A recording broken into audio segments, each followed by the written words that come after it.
Welcome back to Popcorn and Pals, the podcast where we talk about all sorts of movies, good and bad, and give you our completely unqualified takes on them. He's Zach and I'm Justin, and today we are talking about the 1997 sci-fi epic that was snubbed by Titanic for Best Picture. It's Starship Troopers. But before we dive into the arachnid details, Zachary, how are things? They're good. Good. Just got off vacation. Went skiing with my family. My son skied for the first time. Wow. It is very cute watching a 4-year-old ski. He loved it. Did he stay up the whole time? Oh yeah. I mean, they're like on like the bunniest of bunny slopes. Like I'm pretty sure like if they weren't pushing him along, he wouldn't be going. Right. But he loved it. It's like all he wanted to do, all he could talk about. I guess they give the kids like breaks during the day, Yeah. and he didn't take like a single break. They were like, "You gotta drink some water," but he was all about it. Man, he's going to be like the next Johnny Tsunami. Yeah, we were at Breckenridge, Colorado, and they call like when I was growing up, I learned to ski outside of Reno, which is where I'm from, and we were on a mountain called Mount Rose, and so the Hmm. little kids were called the Rosebuds. Wow. That's re that's really clever. That's funny. And so my mother was very disappointed that H wasn't gonna be a Rosebud for the first time. Mhm. But the place we were, they were called the Nuggets. Yeah, Eh, that's right yeah, up so I'm there. like, "Colorado Nuggets, okay." Yeah, Yeah. yeah. So, that was very cute. Good. Yeah, I'm glad you guys got to ski because now we're kinda moving, at least here in Tennessee, moving into, like, hot Oh, weather yeah. again, springtime. Yeah, we're already getting ready for spring baseball for my son, so he's gonna do T-ball, and then Mhm. my daughter did her very first ballerina class. Wow. Yep, Sh very cute. I feel like She it's has a going. leotard on and everything. Yeah. Yeah. Did it make you wanna put one on too? Uh, you know? You do have daddy-daughter dances coming up soon before you know it. We both do, but I don't think I have to wear leotards to those. I don't know what well, daddy-daughter dances you're going to, but technically, you can if you want to. yeah. Whether you're required to is a different story. No, I haven't worn a leotard in 2, 3 years, so. I feel like that's a separate podcast episode. Well, good. Yeah, it's, I don't know. We're moving into for everybody listening, today's daylight savings, so Mm, I feel like everybody's thrown off by it, but somehow we are already in spring and, winter is over. yeah. I don't yeah. Now comes the fun part because now we're in, like, tornado season. Yeah. No, it's gonna be bad weather and rain. Mhm. That's the problem with, like, being in Tennessee, it's, like, subtropical. Mm. It's like, I feel like the spring is great, but so much of it is just dominated by just thunderstorms and bad weather, Yeah, especially more so than ever before. I know. Yeah. I feel like this time of the year, it's always scary. There's always something happening, it seems like. Yeah. Plus, we're not out of the woods yet. We'll probably have, like, one more freeze come through randomly or something like that, so Mhm. how about you? What have you guys been up to? Not a whole lot.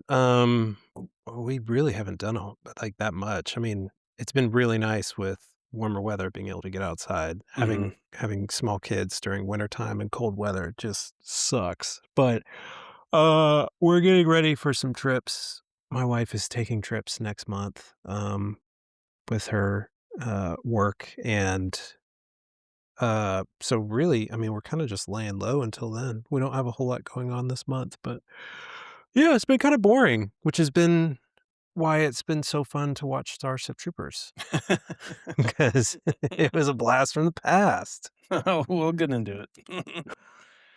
I was curious too, have you been, like, following the Warner Brothers, Netflix, Paramount News, and all that? For sure. Yeah. I I was wondering your thoughts on it. It's a lose-lose any way you go. Is that right? But, I mean, not to get I feel like it's a difficult conversation to have without getting political. Sure, yeah, well, there's a lot of, like, the dumb political stuff around it. Yeah, yeah. But either way you split it, I feel like the Netflix or, uh, Paramount Skydance, neither is good to cannibalize Warner Brothers Yeah. because it means Like, worse. Yeah. from, like, a movie watching perspective, Mhm. not, like, whatever the political stuff, that there's a lot of that annoying stuff kind of surrounding all of it and Yeah. just money and whatever. But for me, from like a movie watching perspective, like that's the most disappointing thing about all of this. Yeah. Well, I can't remember, is it Zaslav? The Warner Brothers. Zaz, yeah. Yeah, the Warner Brothers CEO, he's I can't remember what he said exactly verbatim, but he said something to the effect of, like, "This sale is going to create tremendous value for our shareholders." And from a creative standpoint, that is the worst possible thing you can hear. It's really bad. Um, Well, but because like, is Netflix gonna preserve the theatrical experience? mm, Is Paramount gonna double the movies they produce per year? The mhm, answer is probably no to yeah. both of those questions. Yeah. I mean, I feel like in the long term, all you're doing is you're killing creativity and you're Yeah. putting more dollars and Or some business other around it. studio will just come out of the woodwork and, Mhm. they're because like, the brain like, thing is, like, especially between Paramount and Warner Brothers, like, it's not like either one of them is gaining, like, a distribution or it's not like Disney buying Warner Brothers, even though Mm. I would not like that either necessarily, Mhm. but, like, Disney makes kids' movies, you know? Mhm. Obviously, they have older movies, they have different departments, but, like and they've already bought Fox, so they've already bought their version of a Paramount. Yeah. But at least, like, when they bought Fox, it was, like, 2 lanes that they were occupying. They were filling so, like, you could see how they're not gonna make less movies because both lanes need their lane. Yeah. But Warner Brothers and Paramount, like, They both they make the do. same Yeah, movies. they do all of this the exact same thing. All the same stuff. So it's like, Yeah. I don't even know what one gains from the other one, you know? They just they gain a bigger backlog, especially with, like, streaming and stuff. Because I feel like everything that's what it's all about is streaming, which ma it just makes it way more of a headache for us as consumers. Yeah. But yeah, I think the unfortunate part is that it will just keep reducing down movies and any kind of I mean, like, TV for that matter too, to things that make sense business-wise that's gonna return their investments and not push creativity, which Yeah. I feel like is kind of what we've been seeing. It's kind of like what we talked about when, you know, initially coming up with the concept for this podcast is that a lot of modern stuff is just not objectively, it's different than what's been done in the past. I feel like there's less creativity, which is why we wanted to look at older movies and watch older things. Yeah, and that model of, like, making 20 each studio making, like, 20 movies a year and, like, having only they're all mid to low budget, and they're all, only 3 of them have to hit big, covers everyone, and then a few other Mm, hit big, they make some profit, and then, yeah. you have losers, and it's like, that model is just getting further and further away Mhm. and cannibalizing studios with the already limited number of movies that are being produced. Yeah. It's like yeah. Netflix kind of follows that model, like, they produce 1,000,000 movies a year and shows a year. Some Mhm. of it they're buying, right? But, Yeah. like but they're not preserving the theatrical experience with that, so, Mhm. like, I don't know what they gain from producing a bunch of movies other than, like, I guess, like, just refusing to cancel your subscription, Yeah. but, I don't know. So, yeah, I'm with you. I was just curious your thoughts because obviously it was with Netflix and now it's back to Paramount. Mhm. And I'm like been following it. I listened to a podcast called The Weekly Planet, which is like an entertainment podcast, and they've been covering it pretty closely. Yeah. And so I was just curious what you thought about it because to me, it's just like it's just depressing. It is. It's I just mean, cannibalism. I guess we'll see if it actually goes through. Like, I know it's still not like a done deal, but it seems like this time it might go through, but, Hmm. yeah, I don't know. In a weird world, it does seem weird or it seems odd that a company as large as Warner Brothers would just allow itself to be bought out, but I don't know. Stranger things have happened. Well, yeah, I guess it just depends on who's getting paid. Yeah, exactly. Because I mean, it's a ton of money. It It really is. is. But yeah, it'll be For interesting to see for sure. the good news is when you have a bunch of billionaires running companies, they understand the normal person, Yeah, billionaires, they get in the mind of you and me. they know the consumers. They know what we want. But man, anyways, well, that's why when you go to Starship Troopers, go back to a time simpler, more humble, Yeah, kinder. exactly. See, like the type of movie that Starship Troopers is, I don't know if it would be made today. I probably doubt it. Yeah, they would produce. They're all about making space epics, Yeah, but it would be the most.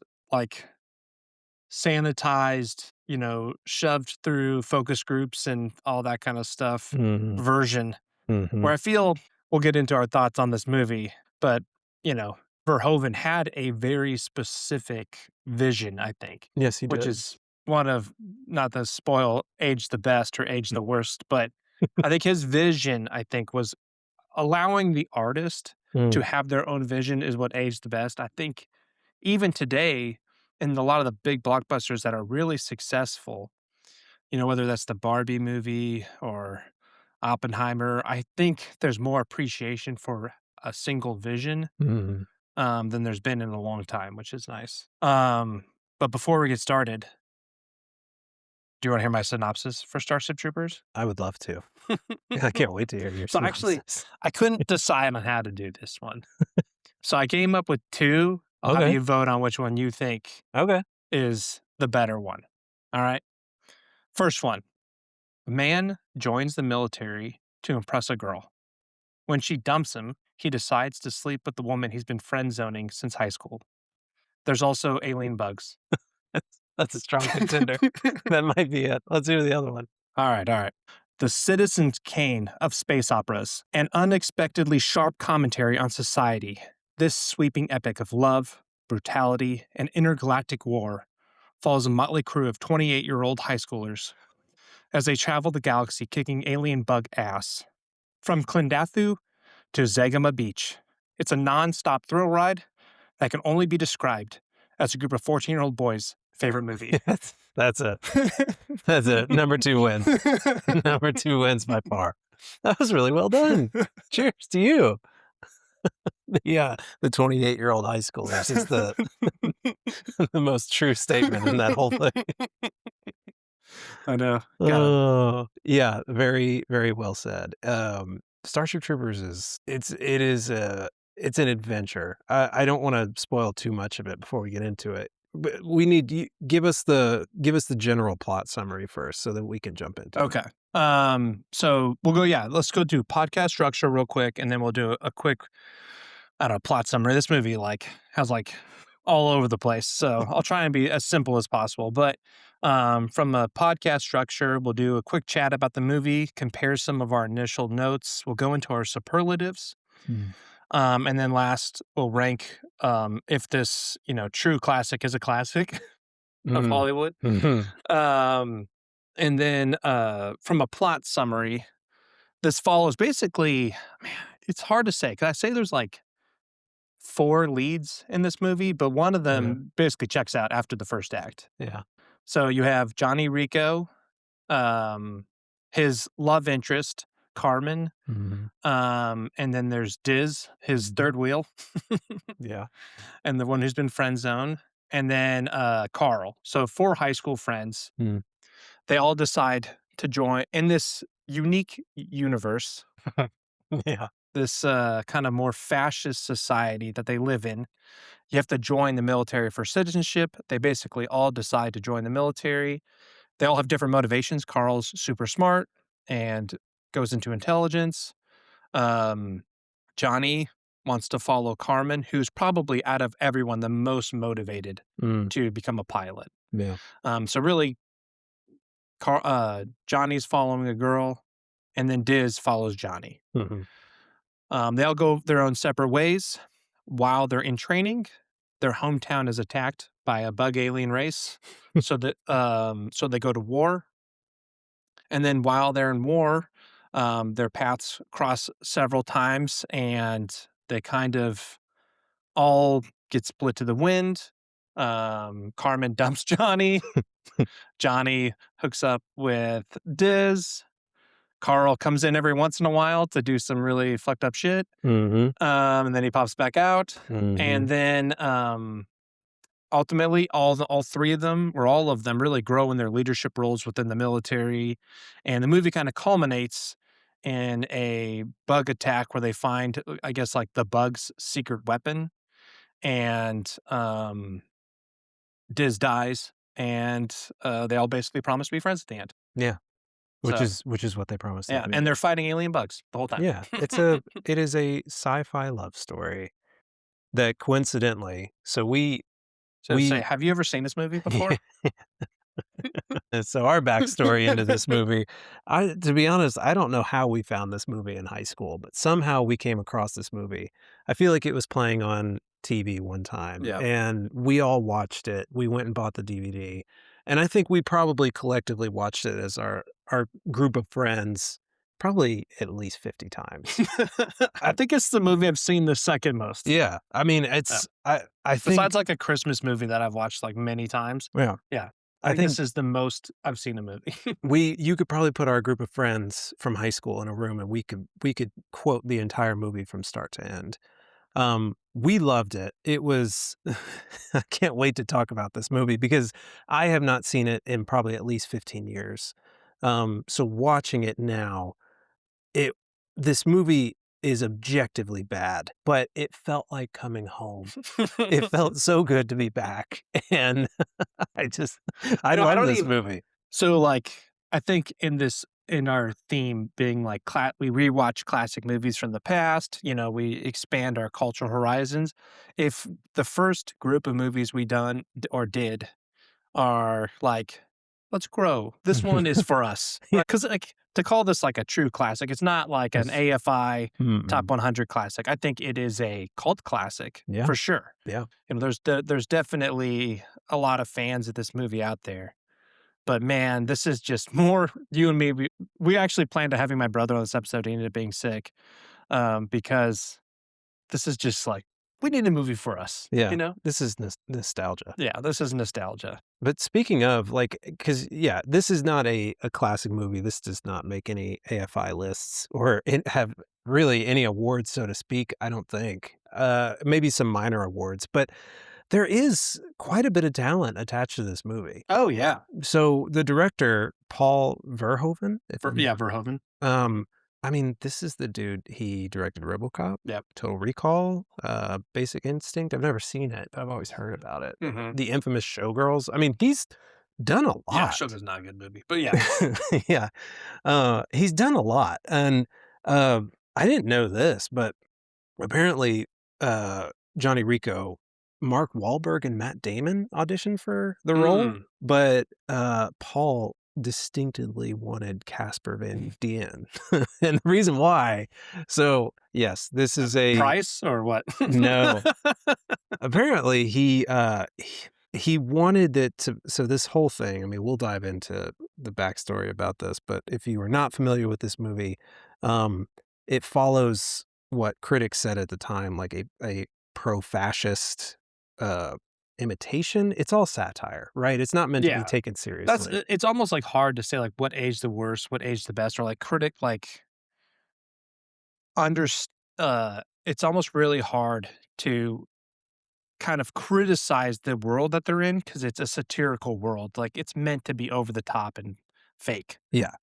So, like, the director, Paul, he wanted I forget what was her name, but one of the infamous, uh, lady, director back during, like, the World War II German Nazi era. I forget her name, Oh, yeah, yeah, doing but the she propaganda films? yes, Yeah, she yeah, made yeah. all the I propaganda forget their films name for too. the Nazi effort, right? Like, she chose distinctively, like, Aryan-looking actors, right, to display, like, the German image of whatever. Paul wanted these kids to have, like, those perfect features, Mhm. and that's why he chose Casper Van Dien because he thought Casper was closer to that than Mark Wahlberg or Matt Damon. Yeah, I mean, no offense to Casper Van Dien, but, like, he does look like Yeah, a straight up yeah. he looks like, just the cutout of a perfect Caucasian white, like a guy. Yeah, It just like a Hitler Youth. I don't yeah, know, yeah, exactly. But he did, to your point, like you said earlier, he had a very specific, vision for this movie, Mhm. and I think he pulled it off. Yeah. It's interesting bringing that up because obviously, as we've gotten older and we've learned more about the movie, I will say, like, the whole, like, fascist satire because, again, I don't think this movie is pro-fascist. Mm-mm. I think if anything, it's kind of anti it, right? It shows, like, what not questioning things, not thinking for yourself, just going along with it, eating the propaganda, like, all that stuff. Like, I don't think this is a fascist movie. All of that totally escaped me at Mhm. 14 years old. Oh, In fact, yeah. the first time I saw this movie, I was 8. Yeah. So this movie came out in '97. I think I saw it a year or 2 later, so I was 8 years old. Obviously not for 8-year-olds. My parents had no idea. This is Blockbuster days. They go and they're like, "Oh, fun space movie." They're thinking Star Wars. My brother and I watched this, and we were like, "Holy shit. This is incredible." Yeah. A whole new world was open to me. And it's not for, like, a critical eye for film, let's just say Yeah. that, right? Yeah. But it was a wild movie. But all of that, I think, escaped me for a very long time, and it's interesting coming back as, like, an adult Mm. and rewatching it and keeping that more critical eye out for it, and I think the way it does the commentary of it is very subtle because I feel like in a lot of other movies, this would have been, like, the main message they're pushing in Mhm. the movie, Yeah. where the narrative and like you heard in the 2, like, quick summaries, like, the joke summaries that I gave, they're really not about anything about the world that they live in other than that they're in the military at war. Mhm. But the stuff around them is the satire. Yeah. So the characters, what they're going through has nothing to do with the satire almost. Maybe Carl, except for Carl, I would Mm. say. Carl is like feeding his character has purpose for the satire, Sure. but Johnny really doesn't.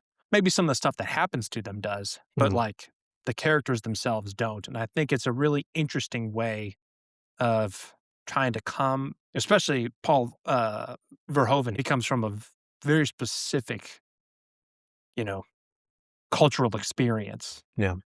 And so I think the way he made this movie and the commentary that he put, and he didn't put it at like it's in your face, but it's not in your face in the movie. Yeah. I think that's part of the critic's interpretation or the audience's interpretation of it back in the day when it first came out. It was almost too subtle in a non-subtle way. Mhm. You know what I mean? Yeah. No, absolutely. The whole movie, I think, it like you were talking about, watching it as an adult and not a 14, 15-year-old boy. Because back when we watched it when we were younger, especially in high school, I think we loved the action scenes. Oh, yeah. Like, there's the whole movie, what drives a large part of it is this level of camaraderie between Johnny and his squad mates, and that The Roughnecks. yeah, Rat Jack's Roughnecks. That's what I think we latched onto, but watching it as an adult, kind of with, like, a different set of eyes, it is a really bizarre movie because you have, on the one hand, it comes at a time, it's in the late '90s, where it's almost emulating really bad '90s, like, high school TV dramas? Yeah. Yeah, like, it's 90210 or exactly, yeah, yeah. like, you have exceptionally bad writing, over the top drama, acting, but then it mixes in these really intense battle scenes that border almost pure horror, Yeah, where grotesque and horror. yeah, it's exceptionally bloody, people are getting ripped in half, but it all comes together in just this really goofy movie that is one of my favorite movies of all time. Me too. And it's so Yeah. maybe it's just pure nostalgia, but it is I do feel like for what it is It's such an ins interesting piece Yeah, of it's insanely rewatchable too. yeah, it really is. I mean, it's I think from start to finish, whether there's so much that you can latch onto. If you wanna say that there's a love story, I don't know, maybe you can, but there is camaraderie, there is the level of, like, making fun of, like, fascism stuff and all the things.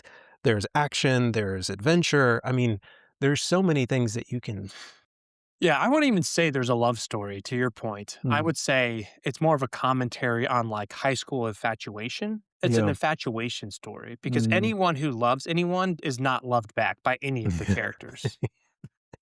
Like, Johnny Johnny loves Cameron, Cameron doesn't love him back. yeah, Diz loves Johnny, Johnny doesn't love her back.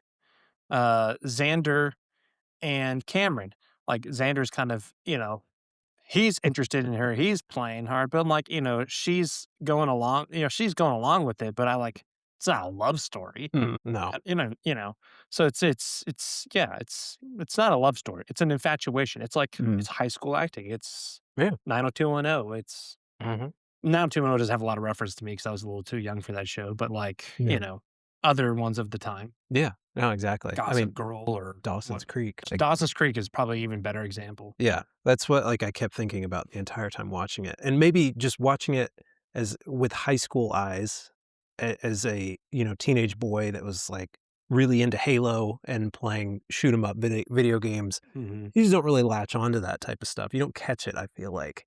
It just kinda went over our heads maybe a little bit, but watching it now, I was like, "This is really interesting." It is. But I I don't know if we'll get to it in best scenes, 'cause I don't say any of them are my best scenes, but I Mhm, think the propaganda moments in the film where they do, like, mhm. the Yeah, the little cutaways the to the cutaways to the "Would you like to know more?" yeah. Like, I think those are so interesting. They are really funny. I actually had them under Age the Best Yeah. because they are really funny. Yeah, we'll just save our discussion for them, but Yeah. I think they're f it's a funny movie. I think if you at least my interpretation, and from what I understand, Paul, Verhoeven's vision for the film, it's a great satire. Um, this is not a world you wanna live in. Mhm, It's not a world we wanna strive to. mhm. As shiny as it looks, it's dark as shit underneath. And I think it's such an interesting film for that because it's just not on the surface. It's so in your face, and yet the message is not on the surface of the film No. in a lot of ways. Yeah. Yeah. Yeah. Let's dive into it. Let's get to our superlatives because I feel like there is like the specifics I'm very excited to talk about. I'll say, is there anything else in the movie? I think that we won't get to. Like, I love the music. I think the Mm, score is great. mhm, Trying to think if there's anything else that we won't get to in our topics. Because I probably have more to say about the actual movie itself and the acting than anything else. But mhm. I did want to mention the music because I do think it's very fun, you know, gets intense. Oh, another thing, and we'll probably get to it, but I think the miniatures age really well. Yeah, yeah, yeah. A lot of like the space sequences with the Yeah. ships and I think actually under well, a lot of the visual effects, the bugs, I think for Yeah, 1997? all CGI. Yeah, it's Yeah, really impressive. 97 CGI. I can't remember what Wikipedia said the budget was, but I do remember seeing something on here that a large portion of the budget went towards CGI, Hmm. visual effects, which I think it really pays off. That in and of itself, and it did get a Academy Award nomination for, um Acting. Yeah.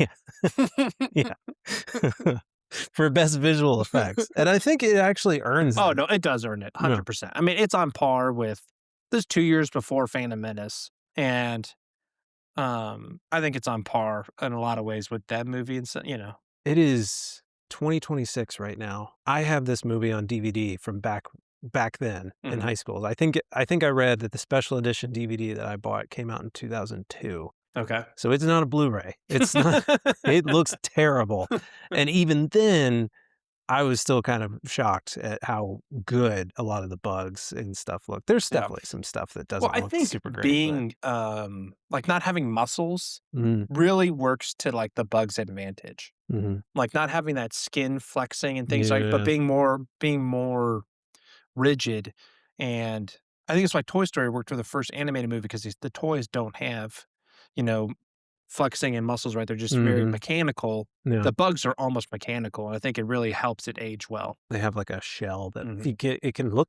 plasticky, Yeah. and yeah, it does really well, but Yeah, they definitely leaned into the capabilities of CGI instead of mhm, trying to go too hard, mhm, with it. for sure. Yeah. Alright, yeah, let's get into the categories then. Um, so our categories are gonna be best scene, best character, or weakest link of the film, age the best, age the worst, what the fuck are they talking about? Should there be a sequel? Man, I got a lot of opinions on all the sequels because 'cause I've seen them all. So, I got some sequels. Oh, man, this movie. Okay, and then last, we'll do our hot takes and nitpicks. So let's start out with best scene. Do you wanna open it up with the scene that you have in mind? Yeah, well, I've got several, but I mean, I'll The just whole kinda movie cannot be your best scene. yeah. Funny enough, I did like a combo of the opening high school scenes. Yep. If you mash them all together, because one, it I gives you picked a one of them just because I was like, a yeah. highlight of it, but yeah. This is, like, from when they're in class, Yeah. where, Johnny sends Carmen a GIF on fucking Microsoft Paint or whatever it was. It's so funny how It's really- that it won't get to age, so, like, that has aged bad yeah. because it's, like, this high technology, and that's what they're sending, but Mhm. But, like, you have that scene, the football scene, yeah. I'm assuming it's the graduation dance. I don't know if they explicitly say that, like, they're graduating, but I think that's what's implied. Mhm. But you have, like, that collection of scenes opening up the movie. Yeah, the bug dissection. Yeah, so, Yeah. like, you get a sense of this futuristic world, right, of what Mhm. it is, and you get a taste of their society that they live in. I thought it was hilarious, just some of the things, but all of those scenes combined, because you kinda get glimpses into everything, right? Into the characters, into who Johnny is, who Carmen is, how bad the writing is, um, and their motivations for doing everything, right? Like you said, Johnny's joining up to for a girl, but Carmen and Carl have Purpose. yeah, they have Yeah. bigger plans for themselves. They have like career paths that they want to chase. You get to meet Xander for the first time, who's just such a butthole. Um, Yeah. Hey, he's he's he's just not interested in our main characters, except for Carmen, yeah, I get it. yeah. I don't blame him for what he does. But He didn't go to those school with them. yeah, They're friends. funny enough, I don't if you've ever seen Saved by the Bell, the dude that plays Xander, he also is in Saved by the Bell, I think for just like an episode. He plays literally the exact same character. It's He the only thing I've ever seen him in anyways. yeah, Yeah. he plays like the say yeah, just like he's the villain. He's Mhm. the other guy who's trying to steal, in this movie successfully steal Rico's girl. But yeah, that opening sequence, it's so goofy, it's so 90s. Oh, it's so hard 90s. And it's fun. I Dude, love it. so one thing this is the I swear, dude, we've seen this movie 50 times. And this is the first time I've really noticed this, and again, maybe because I'm older now and I'm smarter or less like, I don't know, sneaking outside and smoking cigars with you. Um, the, all the teachers or all the authority figures they meet, so, like, the guy who's introducing them, Mm, or not introducing them, welcoming them into the military who's missing the legs and arms, right? He went through mhm, mobile infantry. mhm, The Brat Jack mhm. is missing an arm, Yeah, went through infantry. yeah. The professor during the dissection scene is blinded, like physically blinded, not through birth, but physically blinded. Mhm. So all of the teachers, all their authority figures are pre-military, Yeah, and they're all horrifically injured yeah. from their experience in the military. Mm, And so they're being inundated with the propaganda yeah, by the authority figures in their lives. Except for like Johnny's parents, yeah. but the actual like hired people who interact with children. I think this like as you can talk about the dialogue I think is one of the weaker points of this movie, but the like kind of like you don't notice it until watch it for the zillionth time and maybe even with a little bit older eyes. Yeah. And you're like, wow, that's really smart that they're telling us this world is forcing these kids down this path Mhm. and brainwashing them without telling you that they're brainwashing them. Yeah, That was really smart. yeah. That's the first time I noticed it. I was like, because Carly mentioned, "Oh, man, the teacher's blind." I'm like, "Wait a second. D All these people yeah, are in are ex-military, they're all brainwashing these kids at this school." yeah. Maybe it's not as subtle as I thought think it is, but I'm like It's, Johnny's dad calls it out. When Johnny says that yeah, he you're wants talking to about go Ratchak? yeah, yeah, and he says there should be laws against using schools as a recruiting zone or something like Yeah, that, yeah. and Johnny tries to defend Radcheck. He's like, "No, Radcheck doesn't do It's that." in the opposite. Yeah, exactly, and yeah, I mean, he challenges him during Radcheck's class, he challenges Johnny about citizenship, and he's like, "Do you believe it? Do you understand it?" And Johnny's like, "I don't know," because, like, he doesn't They know. He's don't. a high school boy, Yeah, right? He doesn't have a 28-year-old high school man. yeah, he doesn't have a fully evolved brain to understand what it is, but no, yeah, it's a great call out. I mean, but that level of, like, subtle satire in it, I mean, all of it is just really Yeah, yeah, it's yeah. really I had the football scene as it's so good. it's so stupid, it's so cheesy, Yeah, it's so crazy, and God, every one of those lines in that movie we used to quote all the time, and I love it. I think if I could have gotten "Just throw me the ball, Diz" tattooed in, like, college, I probably would have done it. "Just throw me the ball, Diz." But yeah, it's just that whole opening sequence in the beginning, it gives you this little taste of their home and their lifestyle and really what they're fighting for. Because the Mhm. rest of the movie truly is, it's them fighting the bugs. Yeah. So it's also completely different than what you get for 90% of the movie. Um, so it's No, it just sets the stakes for them. yeah, It sets up a lot of things. I mean, it sets up the football play, the 3-6-6 flip hole or whatever. flip 6 3 hole. Yeah, flip 6 3 hole. Yeah. It sets There that is up to use it there later at is training. yeah, yeah. It sets up Buenos Aires to get, annihilated. Mhm, It really does a good, it puts context that, okay, Johnny's charismatic but stupid. mhm, Carl's super smart and friendly, which makes his kind of transition to where he's at even more shocking. mhm. Uh, it sets up Carmen. She's there. Yeah. Um, she's fine. My wife and I had very different opinions on Carmen and Diz. We'll get into it when we get to characters. Yeah, I'll tell you how Carly felt about all of them and how I felt about all of them. good. Um, but yeah, so yeah, football scene, opening scene. I do. I love their whole time in Buenos Aires. I'm with you. Yeah, it's really fun. Um, What was your next scene? my next scene is the invasion of Klendathu, Okay. because it's it's so they in, like, the full scene, not, like, the very beginning, because they open up the movie with the reporter on Klendathu who dies, and then you see Johnny, Yeah, yeah, and yeah, right? yeah. So, but, Yeah. like, the I didn't full think you meant the first 30 yeah, seconds. the full scene, so, like, they are A in bug these planet, an ugly planet. yeah, yeah. They're so amped up to fight, right? This is their very first battle Yeah. after training and, their home just got obliterated, so they are ready.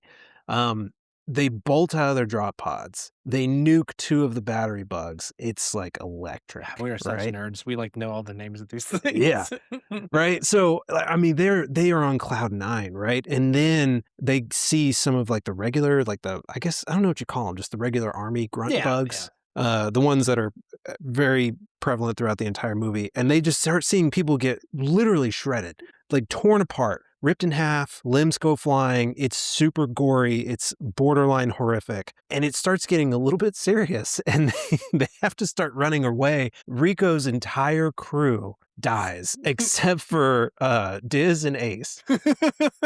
So, I mean, if you wanna talk about raising the stakes, the entire front end of the Yeah, movie where he goes through basic training because they spend a lot of time, they do. like, earning all those defining all those characters. I'll get to one of my best scenes, Mhm. but they spend a lot of time defining all those characters just to have them start freaking out and crying and, what's the one that wants babies? She's like, Oh, "What do I do? What do we do, Aunt? What do we do?" yeah, She yeah. gets killed. Like, Ace freezes and Johnny has to take over command. I mean, the whole thing, Yeah. it goes from, like, this corny, cheesy action movie Yeah, of, that the like, we music's can swelling as they're coming in to yeah, land, and then it gets quiet when they get on the planet, yeah. and then it's just horrific. It goes from, like, "Oh, we're having fun," to, "This is not fun." And, I mean, I feel like that scene, the Battle of Klendathu is it perfectly encapsulates everything that is so much, like, fun about this movie. But yeah, because you go through the roller coaster of emotions, Mhm. in that one scene. That's a great that is I had Clendathu on here too Mhm. as, the landing in or the landing on Clendathu. What else did you have? So, I have, the training, the mobile infantry training, Mhm. specifically, I love the introduction of Zim. So, when Yeah. they're on, and the one I think I like the most because all of his, kinda drill sergeant stuff I love, but when Ace is like, "Why do we need to have a knife during a nuke fight?" Yeah. And then he throws the knife in Ace's hand, and he's like, "You Yeah. can't you cannot launch a nuke if his hand is disabled," or You whatever it's disable the enemy's hand. yeah. Yeah. So I love, Zim, and then, not to be, super pervy, but I do love the shower scene Mhm. because they go through all the characters, and I Yeah. think even though it's in Game of Thrones when they had all their sexposition, it's like they make the exposition of all the characters' backstory interesting by putting them in a shower all together co-ed style. It's, very, unnecessary nudity, all that kinda Yeah. stuff, but it makes the scene very memorable, and Mhm. they do cover a lot of ground in character development Yeah. in that scene. Yeah. and I can quote, like, the whole thing because I think it's so funny. Yeah. Well, I mean, you learn why everybody is there, and Mhm. then, as high school boys, we're like, "Oh, yeah, you get to see boobs. This is great." Which, yeah, it's really funny. I mean, I don't know how the military works, but it's funny that it's like a co-ed shower, you know? It does not work like that in real I mean, hey, life. I don't know. Maybe some branches it does, I it think that's also a commentary on the fascist society that they live in. the shower scene, it does, because it builds up these characters so that you get to know them, which I think makes the whole Klendathu scene even more impactful because they all die. Yeah, it's like 15 minutes later, the Klendathu scene. Yeah. Like, they have that, then the farmer guy gets shot in the head, Yeah. and then they walk down Washout Lane, and then Johnny gets whipped, and then they're in Klendathu. Yeah. Yeah. Buenos Aires gets nuked, and then they go to But it does Klendathu. you're right, you talked about the Klendathu scene, I was like, actually, just going over that, I'm like, it is peppered in this, like, very silly movie, and all of a sudden, some guy's head gets blown off, and you're like, Mm. "Oh my god." Yeah. And then, like, the whip scene where Johnny's getting punished, and you're Mhm. like, "Oh, Yeah. this is This is really this intense. is like." There's a lot of, emphasis on, I guess, things happening in front of the public view. Mhm. Right? So, like, even Johnny in the beginning when he takes, they go and check their test scores at the Yeah, yeah, school, yeah. and their test scores are on a screen where everybody can see, and, yeah, he gets embarrassed by Carl. Carl puts his score up and everybody laughs at him, but then he gets whipped in front of everybody. Mhm. There's in this fascist society, there is emphasis on things are going to be done in view of everybody Yeah. else. Nothing behind closed doors. Yeah. Well, nothing behind closed doors when it comes to getting the people to do what you want them to do, right? Mhm. You know, Yeah. I think there's a lot said and not said about like the Sky Marshal of Mm. these movies and like Yeah. how, and some of the sequels get into it even more, which I think the sequels completely lose the point of this movie. But, anyways, Yeah. yeah. So I had the shower scene. I think it's one of my favorite scenes of that Yeah. movie. Shower scene because of boobs for Zach. Hey, whoa, whoa, whoa, whoa, whoa, whoa. There's also, there's thoughtful commentary. This one, actually, I think this one, the dialogue's probably the strongest in the movie. Yeah, no, I would agree. So yeah, suck it. And then the other scene I had when they're on, I forget the name of the planet that they're on, but, when the Planet Roughnecks are going after, um, Diz and Johnny hook up, they land on that moon. Planet P.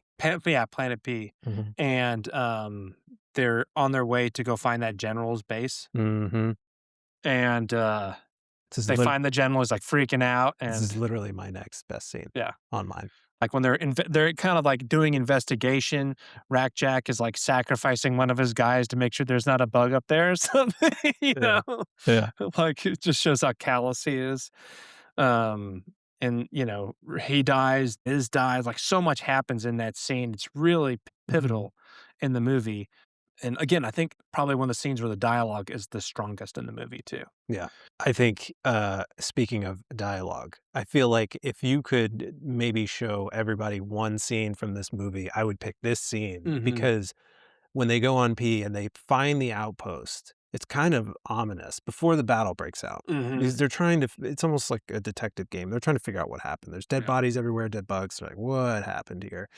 Um, and it's like you're kind of on edge when they're just like nothing's happening, but you know it's coming. Mhm.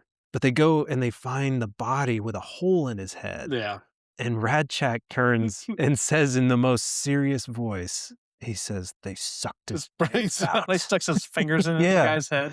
and I don't know if that is the worst. Actually, no, I think Diz takes the cake for worst dialogue in the movie, but that might be second worst. Yeah, But but it's that from Michael Ironside, so yeah, so it was delivered yeah, perfectly, right? but it is cheesy. It's so bad, but that, I feel like, again, it encapsulates everything that I love about this movie. It's so serious and there's so much death, and he says they sucked his brains out. It's perfect. Because it doesn't matter, it's bug, Yeah, alien, yeah, it's all it's just gross. so It's just so nonsense. stupid, but no, yeah, I love this, the pea scenes because that's where it starts. I don't know, the movie starts really getting its legs It in those actually later has a scenes. plot and purpose to the military action at Mhm. that point, like, it's really to me, this movie is like 3 movies. Yeah. It's the Buenos Aires and training movie, and then when they're on Klendathu and it's, like, culminating, it becomes, like, a different movie at that point because everyone's dead, everyone has died, and, um, they're being brought into the Roughnecks, Johnny and Ace are, and it really, like, pivots into, like, a different movie, like, him and Cameron at that point are almost like, it's over. He Mhm. sees her and he's like, "Whatever," you know? Mm. And then, or she thinks he's dead too at that point, I don't but it's like a completely different movie, and then they get to pee and they figure out about the brain bug, and, like, that brain bug plot is only in the 3rd act. Yeah. It's, like, really its own separate mission movie too, so it's, like, really 3 to me, like, Mhm. 3 movies or in 1. That's why, like, giving a plot synopsis to this movie is kinda challenging Yeah. because it's not like a single tight narrative. It's Mm-mm. much more of an epic, Yeah. Yeah, as yeah. you know. Yeah, I completely agree. Yeah. Um, Any other contenders for scenes? I think those are I think we hit all mine. yeah, no, I have other ones I'd love to talk about, but the only other one that I have, and it's just because it's like a personal, like, point of pride, but when Rico takes over the Roughnecks Mhm. and he's addressing the new reinforcements and Watkins says, "Rico's Roughnecks." Yeah. That was to this day, it still gives me a little goosebump because it's so good.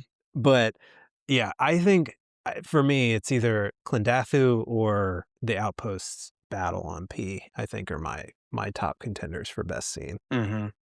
No, dude, it's all about the boobs. No. Um You will go shower scene.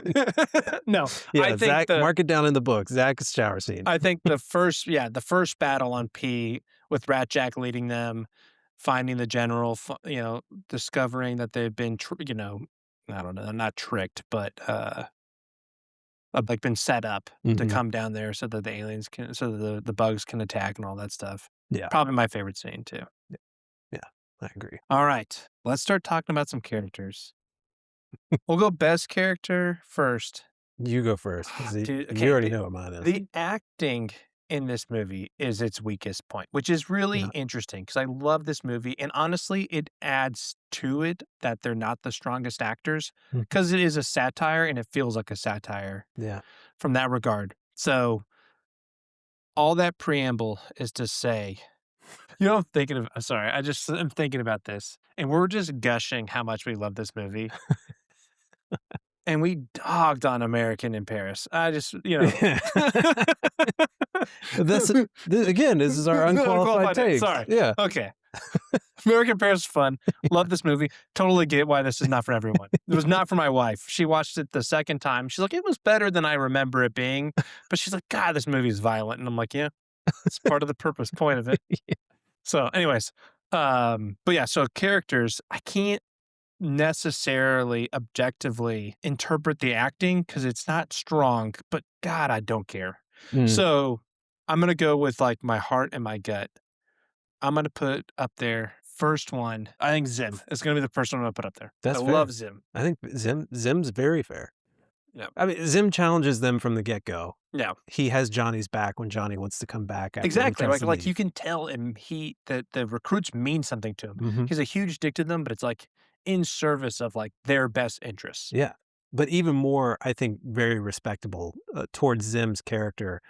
He wants to go. I can't remember what the commanding officer's name is at the boot camp or whatever, Yeah, but Hank from yeah. Breaking Bad. Yeah, yeah. Yeah. But he tells Zim, "You're not going to fight unless you get demoted." And then you find out So he later that chose Zim, that path. yeah, he went all the way down to private just so he could go fight, and he captured the brain bug. Yeah, Zim is a total clear choice for best character. Yeah, Even awesome. though, I mean, I wish he had more time, but it's fine. What he Yeah, had was well, great. that's why I think that's why it works. Yeah. He's not the best character, but I do think he's probably first contender outside of the main cast. Um, and then second contender outside the main cast, he was a huge part. I dude, fucking love Ace. Yeah. Yeah. Ace is great. Ace is great. He's the comic relief. He's completely insane. You clearly know that he is related to Gary Busey. Yeah. The minute my Yeah. wife was like, "Is that Gary Busey?" I'm like, "That's actually his son." Yeah. Yeah. But Ace is great. I wish He's he would have done more after this movie. yeah.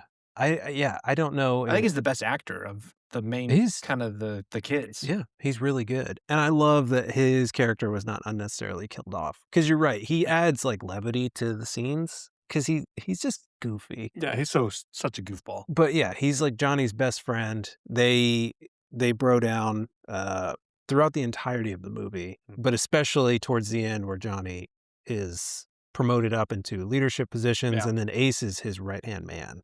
But Ace is awesome. I love Ace. Alright, so those are my first 2. Uh, I mean, I'm obligated to say Rico. Yeah. I mean, Alright. I was like, it is what it we is. can we can get to the main gas.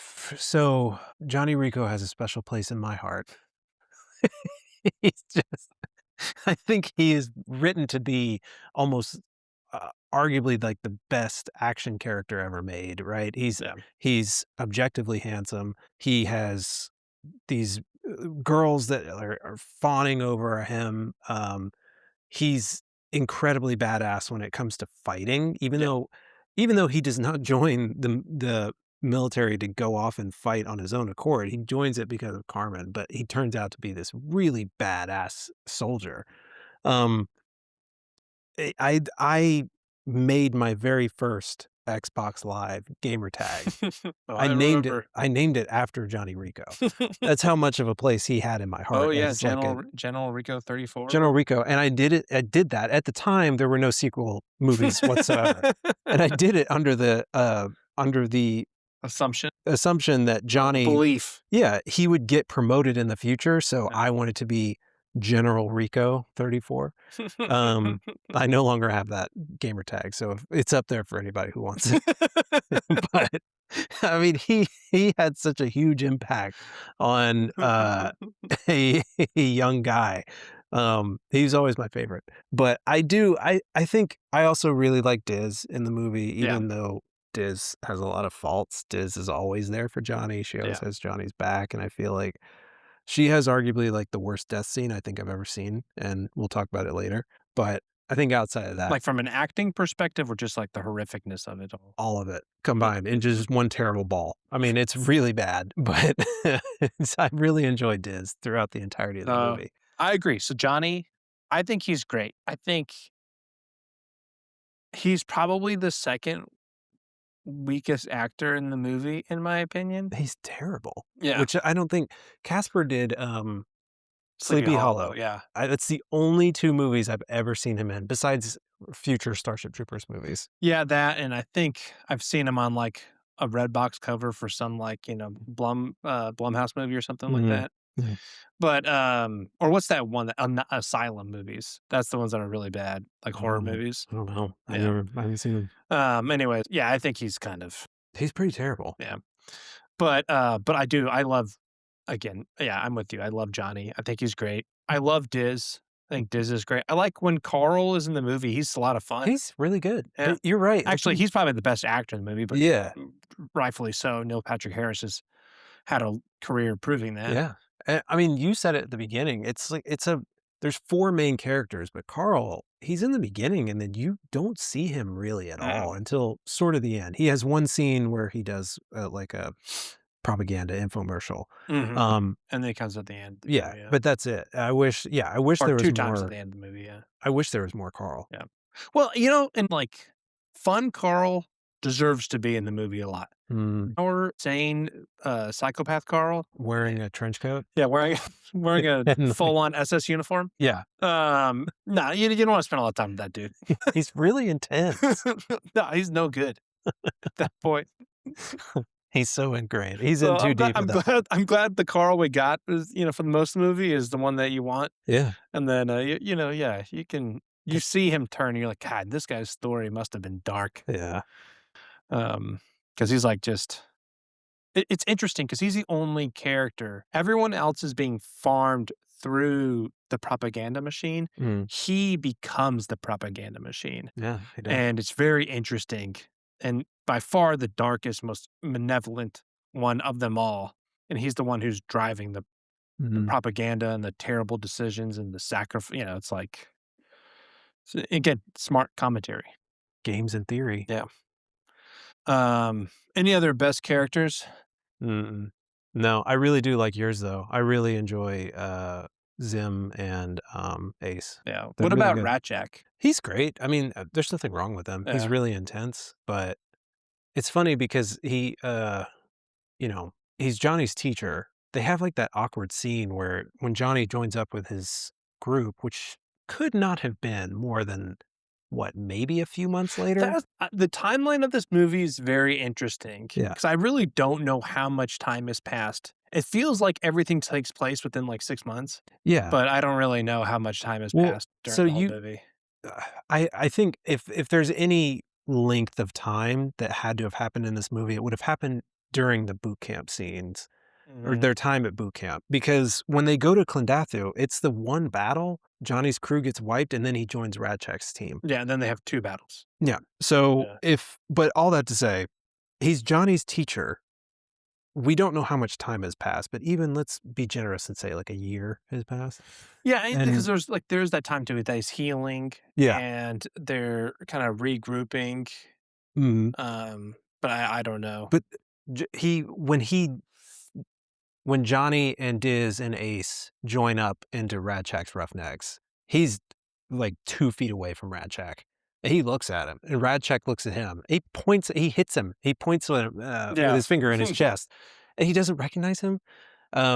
This is very I don't know, it's weird. It feels like a continuity error or something, but Yeah, or maybe he's just like, "Yeah, I know who you are, I don't give a shit." yeah. But, like, then they have that moment later on Mhm. where Johnny talks to him, and he's like, "Oh, Rico." And, like, it comes back to him. He Yeah. recognizes him. He realizes it's him. But, anyway, all that to say, Radcheck's character is really good. In the beginning of the movie, he's very I don't wanna say docile. He's like a teacher, right?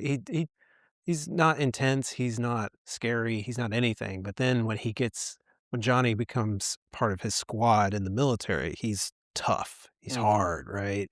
"I only have one ask, and you don't run or I'll kill you myself." And Mhm. he's really intense. But he does take Johnny under his wing.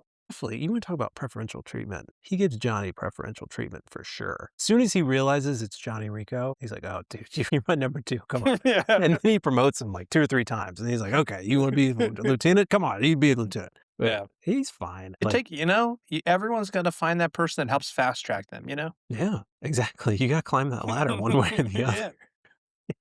Yeah. Um, what about the narrator of the propaganda videos as a Oh, character? yeah, yeah, He does a really good job at it, I thought. he is really good at it. I love the yeah, he is really And good. then we'll get to the propaganda things, but I thought the Mhm, narration was really very, well done. yeah, What about um, uh, the no, we'll get to the next character. Okay. So now let's be real. Johnny is the best character, I think, for pure nostalgia purposes for us. mhm, I think probably Ace is the best character in my opinion, mhm, acting in, like, all the whole package, but I love Johnny. yeah, yeah. Any final verdict for you? No, man, it's Johnny all Okay. the way, Alright. Johnny it is. all the way. Winner. Winner by default because he's the main character. Well, it's just I can't look at this thing objectively sometimes. Age is the worst, or not age worst, sorry, worst character. Xander, done. I fucking hate Xander, man. What about the guy on the talk show who's like, "The only d Oh, is that frankly, I find the offensive thinking about offensive," you know, whatever. Like, what about that guy? there's a lot of just, like, goofy characters, and, there's, the other guy who thinks, if you think you're psychic, maybe you are. Yeah, yeah. He's also, like, He really looked bizarre. familiar too. Because he reminds me of I never watched Always Sunny, but, Rob, Oh, okay, yeah. his character when he, like, slicks his hair back Mhm. kinda Rob reminds Mack yeah, is his name now. kinda reminds me of that. Um, but yeah, the talk show bug guy is pretty bad. Uh, Xander just he's just the butthole. I will give it that actor, he plays a really good Oh, yeah, butthole. yeah. Like, you love to hate him. But he doesn't really have any redeeming scenes to him. Like, he truly is kind of a butthole from start to finish. Um, but I outside of him, I don't know. I think you What probably go can you ahead. throw out Carmen? Yeah, I was gonna say, you could Yeah. throw Carmen out there. She dumped Johnny over DVD. So Denise Richards is super interesting Mm, because I really know her from 4 Things, and it was like Hollywood had, like, picked her out of the hat to be like, "You're gonna be a star." mhm. I think do you remember was Wild Things before this? I don't know, I've never seen it. It's the one with Nev Campbell and Matt Dillon. Let's see. Wild Things. I think this is the 98, so it comes out okay. right after this. Mhm, So, she gets picked to in Starship Troopers, mhm. gets cast in Wild Things where she's, like, a sex symbol, and I think Hollywood was like, "Alright, big blockbuster star, sex symbol woman, let's go." Put her in a Bond movie. Mm. She's in, Was she The World's Not Enough. She's Doctor Christmas Jones or whatever. Oh. And was so panned in that movie because Hmm. she is not she's supposed to be a nuclear physicist Yeah. named Christmas, Dr. Christmas or whatever. Oh, And I think after that it was like, "Oh, no, we picked wrong," yeah. and was pseudo blacklisted from Hollywood and, relegated to Casper Van Dien-esque movies, Mhm. both of them after this, right? Yeah. And, so she had, like, yeah, this, like, kind of burning candle, and I don't know if it was ever warranted. I just think she looked very attractive, Yeah. and it was, like, kinda like what Hollywood thought they Mhm. wanted at the time, and nothing wrong with Denise Richards, I have no problem with her. Mm.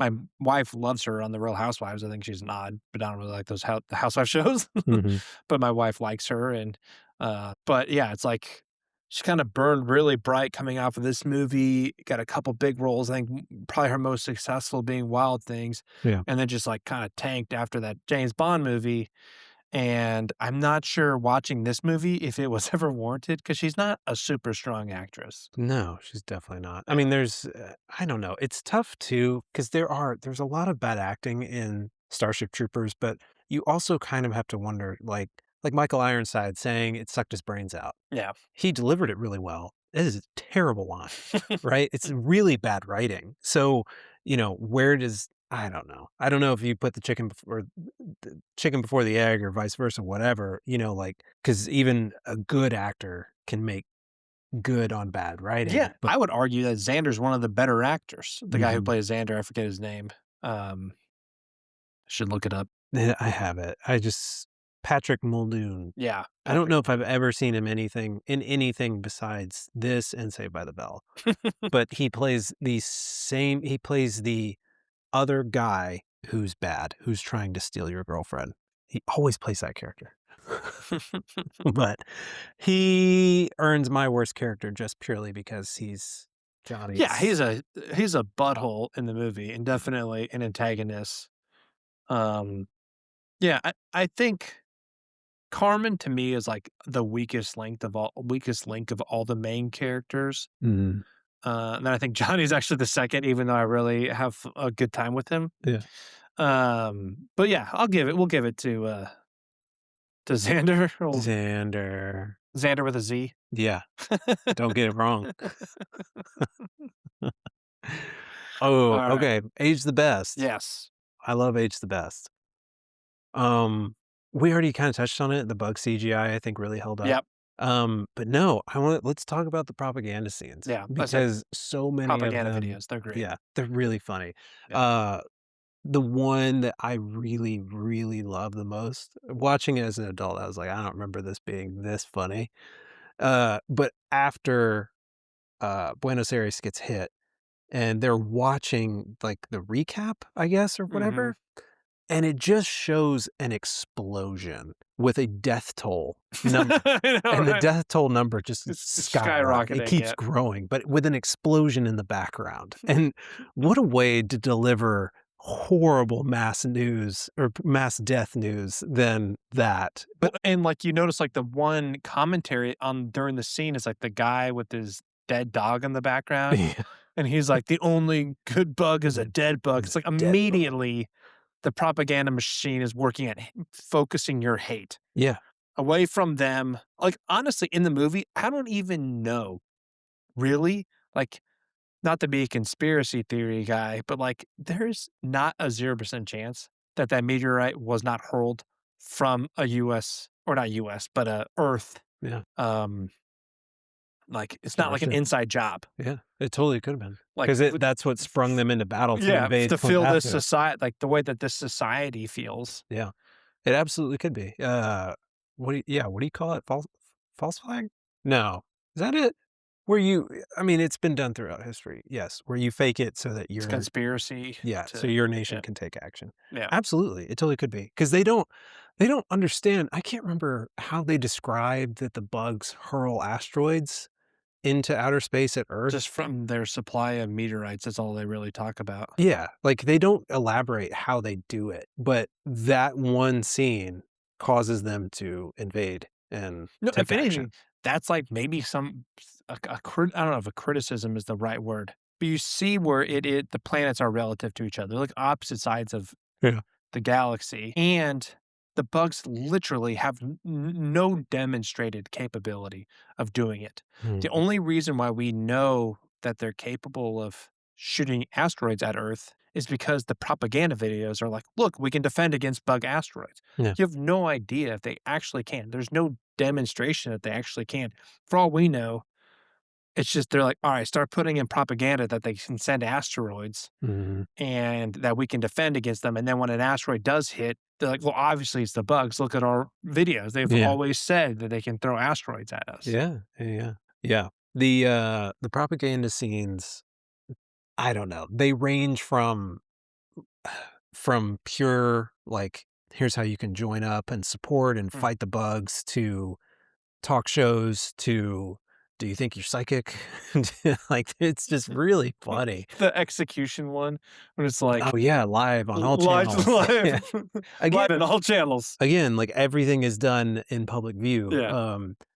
but yeah, I You're think like, whoa, okay, public execution. yeah, and it's I don't know, watching a lot of the stuff that involves kids feels just kind of weird, but Yeah, also it's kind of like funny. the purpose of it, right? It's meant to Yeah, be gross. yeah, When the right? kid's holding the big gun at the Yeah, he's beginning like, of the movie, right off I'm the doing my" bat, yeah. and then they're squishing the bugs, and the Mhm. mother is, like, clapping like a Gosh, so maniac. nuts. Yeah.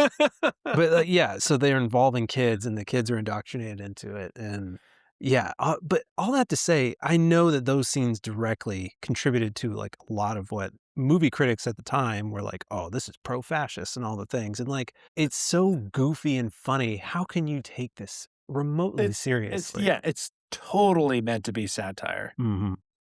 Like, they're so I again, watching a mass death event, like a death toll click up, skyrocket with an explosion in the background. The it's just so funny. I don't know.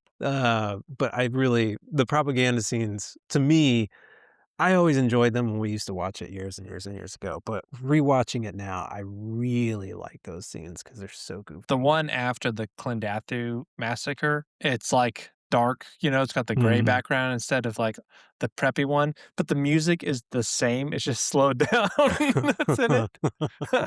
Yeah. I love the propaganda scenes. Yeah, they're great. I have that in Age the Best too. Yeah.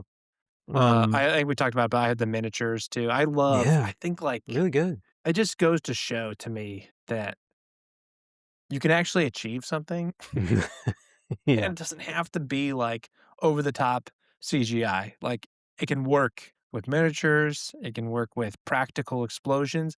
The explosion scene where they, on P before they land and they fly over with the 2 jets and, like, just drop all the bombs, Mhm. and they're just clearly just real, you know gasoline, explosions Yeah. that are happening, but I'm like, "It looks great. It Yeah, doesn't need any CGI." it does. Yeah, I mean, it holds up. I feel like Or it there's needs some because the planes are CGI, but I mean, like, yeah, it's minimal CGI, I yeah. actually would say. Like, I feel like when you go back and you watch CGI from, like, even 15 years ago, some of it you're like, "Ooh, that didn't really age good," but when you do it in real life, it always looks good. Mhm. Yeah, I agree. And I think you use the limitations to your advantage, which I think is, like, why the bugs work so Mhm. well in the way they're designed. Yeah, Yeah. completely agree. The only other thing that I had on H the best, we kinda touched on it, but the camaraderie of Johnny's Yeah. squads, I guess, because he had multiple, Yeah. 'cause they all died at one point. Actually, they all died at, both points. Yeah, I mean, there's just something about, like, that friendship aspect of it, where you get to know the first group at boot, and you really Even the students have the camaraderie, yeah. right? Like, at the school and yeah, the school, the Mhm. boot camp, the 2nd group of troopers under a rat jack. Yeah. Like, the whole movie, Johnny has friends with him, and they Mhm. they just do these quote unquote like super fun missions, and there's a lot of death and everything, and these characters are not safe. They all die except for Johnny and Ace. They're the only two. I mean, I'm not counting Carmen or Carl, Carl, yeah. but Johnny's direct Yeah, squad I mean, like, mates. because once even Carmen kinda gets sidelined in the movie once she goes to pilot Yeah, school or whatever. yeah, She goes back in and out, but yeah. very periodically. The, the f the one thing that made me laugh, speaking of the camaraderie, is, they're all, like, 28-year-old, 30-year-old high school Yeah. students, right? I think so, like, they all look super. I think probably Neil Patrick Harris is the closest to actually being a young, high school person, but I think even then, he's probably still 24. Yeah. Johnny was 28 when this movie came out. So, It's like 10 years is younger. but God.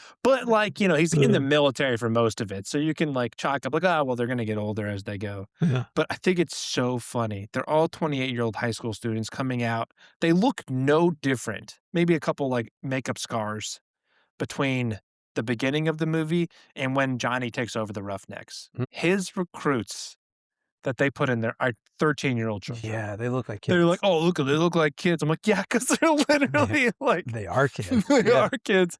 And yeah, it's just so funny to make it look like, "Oh, look, oh, they're so grizzled and old now." And I'm like, it's the same. They just put, yeah, like, actually high school age appropriate kids in those yeah. roles, if not younger. And they look like normal people too. I mean, there are normal looking people throughout this movie, but the main characters are all very attractive people.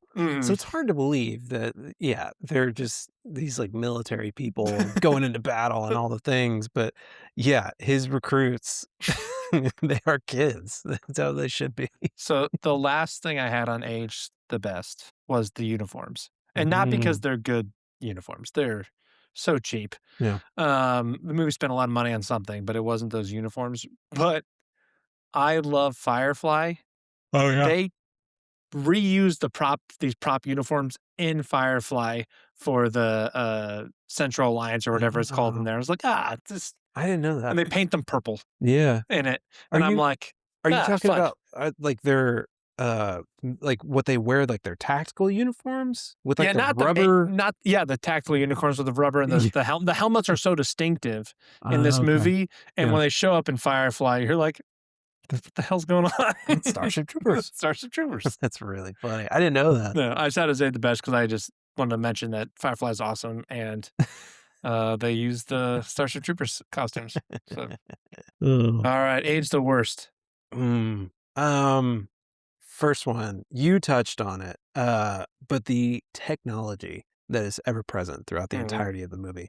I know anytime you make a futuristic movie, Yeah. eh, unless I don't know, I feel like things you kinda see it sometimes in, like, Star Wars or Star Trek is full of it. right, Yeah. but, like, they're kind I of love Star Trek, but it is. yeah, because back then they didn't have, like, CGI and all the things, and And your you're imagination's limited. you're limited to what Yep. you have at the time, right? But this, it felt kinda painful at some points, like Johnny's gif that he draws Yeah. Carmen, but so much of what they used throughout the movie, it felt distinctly '90s. Like, for example, when they're in the science class cutting open the bug, and they have the safety goggles. My dad had a billion of those from working in, like, warehouse sales and all the things, and, like, that is not a futuristic pair of goggles. No. Like, they were very present at the time. Hey, if it ain't broke, don't Yeah, or, like, the technology that they use, like, when Carmen dumps Johnny, like, they Yeah, send it in send a disc. yeah, Yeah. it's like a disc, and I think, like, they used They're handing out well, they're used to, like, the mail guy comes in with the mail, you know? yeah, it just all of that Johnny puts in like it's a DVD. It's a breakup message on a DVD, but that's how they communicate, Yeah. right? I mean, so much of that technology, it just doesn't probably felt super futuristic at the time in 1997. Nowadays, it's like, this Yeah. feels Yeah. really old. It doesn't translate well. I had, the '90s music at the dance. Yeah, That's yeah, really bad. Huh. I was like, "This is not futuristic. This is not only it's like what the '90s thought the future was, it'd be like, "Oh, it's just gonna get more '90s," you Yeah. know? It's like 90s grunge, futuristic, really bad. Same thing with their outfit. I remember the performers, their dresses looked very Yeah, 90s. yeah. And Uh, that scene's so '90s. yeah. Um, alright, their combat style, their fighting style. Do you Oh, have that in nitpicks? I Okay, we'll but save we for can nitpicks. it No, no, is we'll save for nitpicks. it's yeah, it's really bad. Yeah, it needs some choreography there. Yeah. Um, Um, the football team so the mm, football game. I mhm. forget what Johnny's school is called, but uh, Xander's team, I forget the mascot's not important, but the school is the Teslas. Oh, They're Tesla yeah. is the high school's name, and I'm like, "Ah, Tesla's just not the same." You know, they're Yeah, thinking Nikola Tesla back in the day, yeah. just has a lot of different meaning. You know, it might not have aged the I didn't worst even for everyone in this country, but, you know. I didn't even catch that. Yeah, That's it's good. one line. Again, I actually this is the first time I'd ever caught it when I watched this movie. It probably stuck out because it was Tesla, but also, I had my closed captions on, so I was able to read it. I forget about the subtitles, you nerd. Um, my final one under H the worst, because I mean, I have a lot under nitpicks, but H the worst, Diz's death scene. Uh, I mean, after she gets just speared like 10 times by a bug, and she looks like hell. Yeah, Her but teeth are all red from blood. yeah, I feel like there are so many ways that, like, they could have done makeup on her. They made her look Oh, awful yeah, in that scene. she goes down rough. But she starts off the scene, she tells Johnny after they're being, like, air vac'd out, she says, "Johnny, I'm dying." And Johnny says, "No, you're not." And she says, "But it's okay because I got to have you." Yeah, I And know, then, it's like, so bad. she just sputters out and she just dies. Well, even, like, And before she gets stabbed, after she killed that bug mm. by throwing the grenade in his mouth, she, like, turns around, like, basically does, like a like a little fist pump action. She's like, "I did it. Yeah." Yeah. Like, No, I it's always cheesy. I remember some bad things about this movie. I guess I just don't remember Diz's death scene being that bad, but it was whew, it was pretty rough as Yeah. in terms of death scenes, I guess. The, so I had the armor, right? Yeah. In Age the Best because it was in Firefly. I Yeah. also have the armor in Age the Worst because it looks so bad. It's It really is so bad. cheap. Yeah. It just looks cheap. It's just a rubber yeah, it looks like a rubber mat that they cut out in the shape of a vest. It's really bad, and the helmets are yeah, I don't know. The helmets are goofy, but they're iconic. Alright, what's Carmen's last name? It's Diaz, right? I think so, yeah. Like, is she supposed to be Hispanic? Or is it just because they're in Latin America and they just had I Latin American names? I think that Okay. 'cause, I mean, Johnny Rico, same thing. Yeah, that's a good point. I didn't think about that. I'm And so God, I cannot even see past it. Diz what's Diz's last name? They all have, I'm They all pretty have sure, like, Latin his last names. yeah. I was like, none of them are Latin.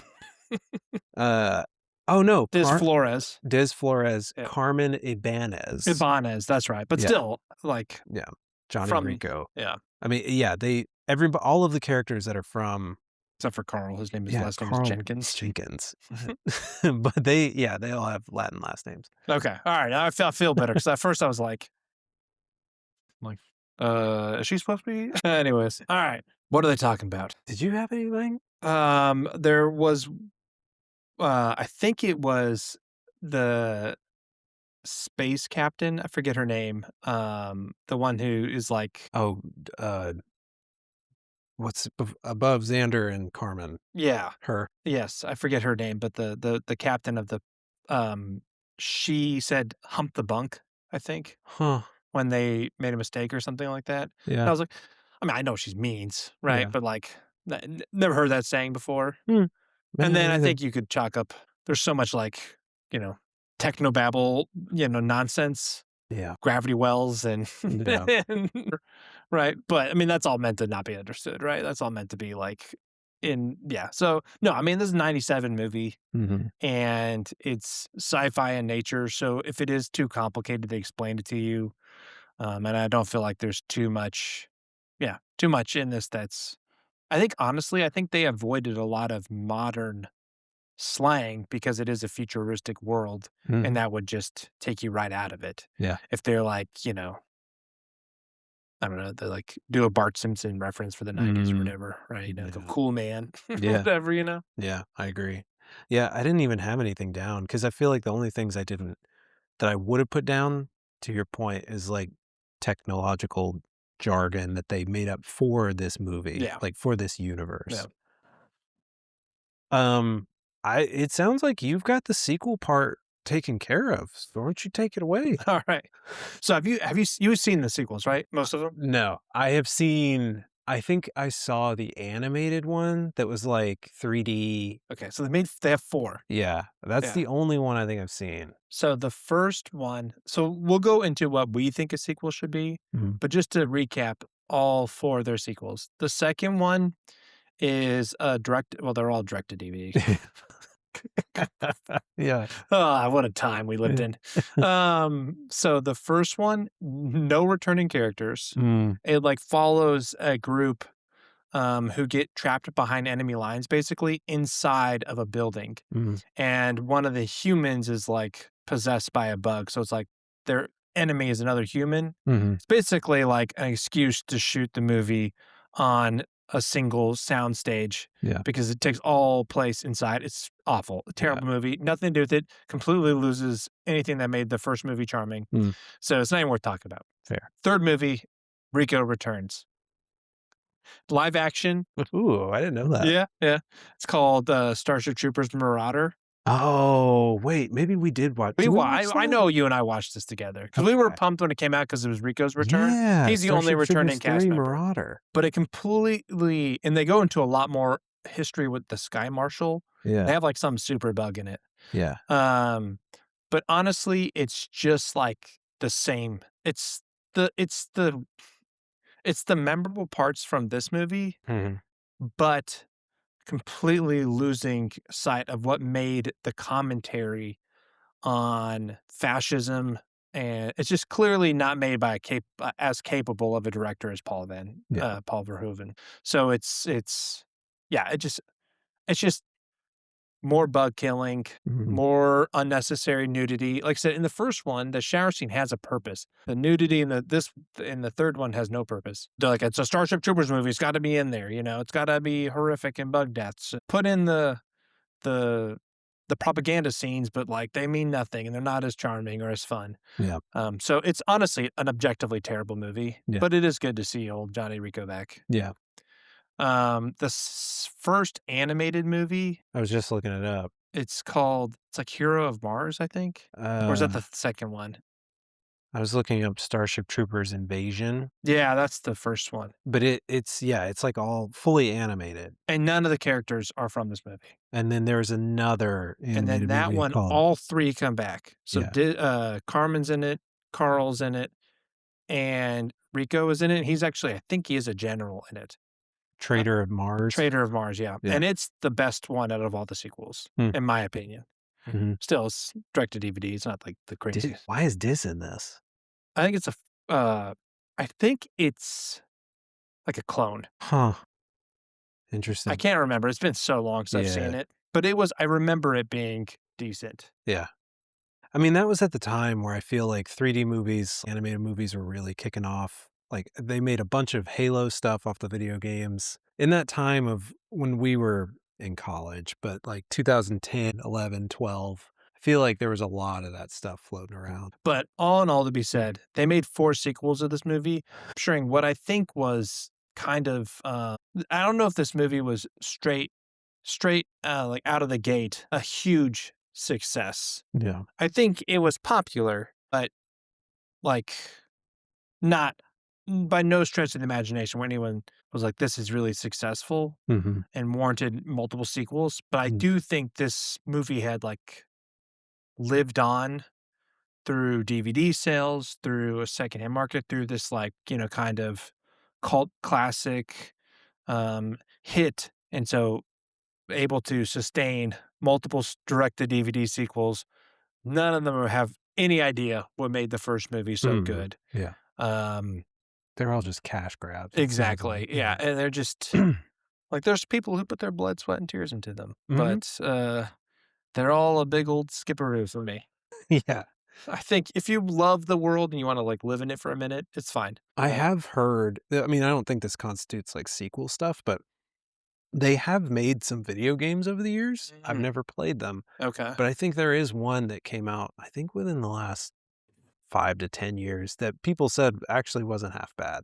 I feel like if you really want a sequel and you wanna live in that universe, maybe go play a game or something. Yeah. But I don't know about these yeah, these straight to DVD movies that are just really bad. Yeah, I think I Like, yeah, do I think it has to do with it not being, like, a traditional classic Mhm. status, Yeah. and so they're like there's not this, "This is untouchable," or you can't if you're gonna touch it again, it's gotta be meaningful. Mhm. It's they're like, "Ah, yeah, it's got IP now, it's recognized, there's a fan base. Yeah. We can make some money." Yeah. Ugh. Yeah. I mean, I think, yeah, nail on the head. Any kind of, like, sequel, I feel like it needs to encapsulate what made the first one so memorable, at least to us, and none of these really had it. Honestly, I think the most interesting way to experience this movie again so this is based on a book, Mm. and I would be really curious. The book is by Robert, Mhm. Heinlein, from the '50s. It'd be really interesting to read. I think I'd be really interested in reading it because it is also, again, a much more intentional satire on fascism and kind of Nazism and all that stuff. Mhm. So I think it'd be really interesting to see what a 1950s version of this movie would be. Yeah. Um, yeah, so I'd be really, really interested, I think, to read that if we're talking about other ways to experience this film. Yeah. You're gonna read it after Dungeon Crawler Carl?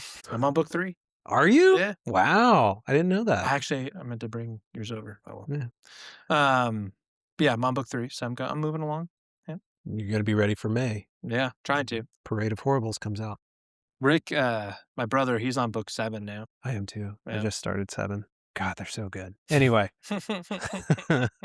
Oh, hot takes? Alright. Nitpicks? Yeah. So, no recommendations on a sequel for you? I don't know. I mean, I guess it's tough. It's tough to think about a sequel when there's already been several made, but I think you would just follow Johnny Rico and Ace and So, remember they were remaking a bunch of Paul Verhoeven movies for a while there in the 2000s? yeah, they did Total They Recall, did Total Recall, they did, RoboCop. RoboCop, Yeah.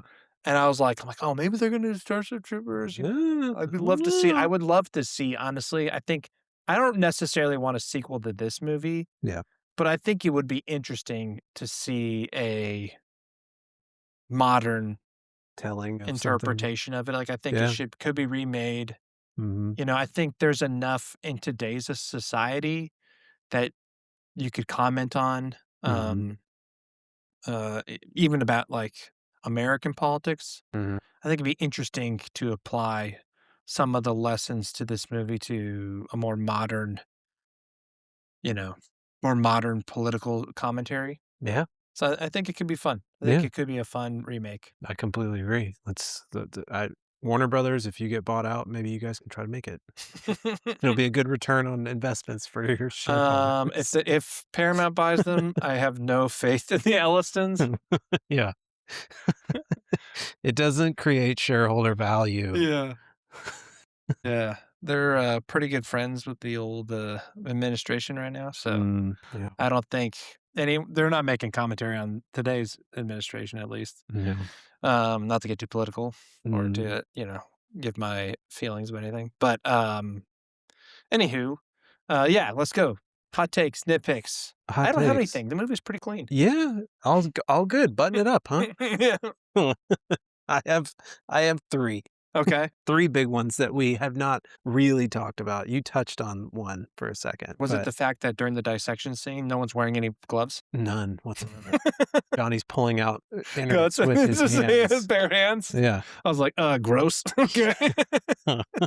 I was actually eating my dinner during that scene, and the funny thing is because 'cause I've seen it so many times, I was like, "This is great," as I was eating. It's like, "Awesome." Oh my god. Yeah, okay, so for a military, like, gun movie, they are horrible at shooting guns. No, they have no They tactics. They just no, walk up, stand up they straight. I mean, I guess they're not getting shot they at. they literally never aim down the sights, which is crucial to firing a weapon. They shoot from their hips like this. When they shoot, they do this. They Yeah, they spray. They spray. move left and right, and, There's no tactics I at all in this movie. like, there would I think at one point, there are 4 of them. It might have been during the Battle of Klendathu, but there's 4 of them trying to take down a single bug. And you sit there and wonder, like, how on earth? Oh, they're If gonna you win this. Yeah, right? Yeah. And but, it's goofy because it's I don't know, it's the classic, like, action movie. You don't need to be tactical Well, and, you know and then all of a sudden, Denise Richards, who's never fired a gun the entire movie, is taking out like 30 of them on Yeah. her way out of the. It's like the consistency on how these bugs die, Yeah. what it takes to kill them. One, it takes in some cases it takes 150 rounds Yeah. into this bug.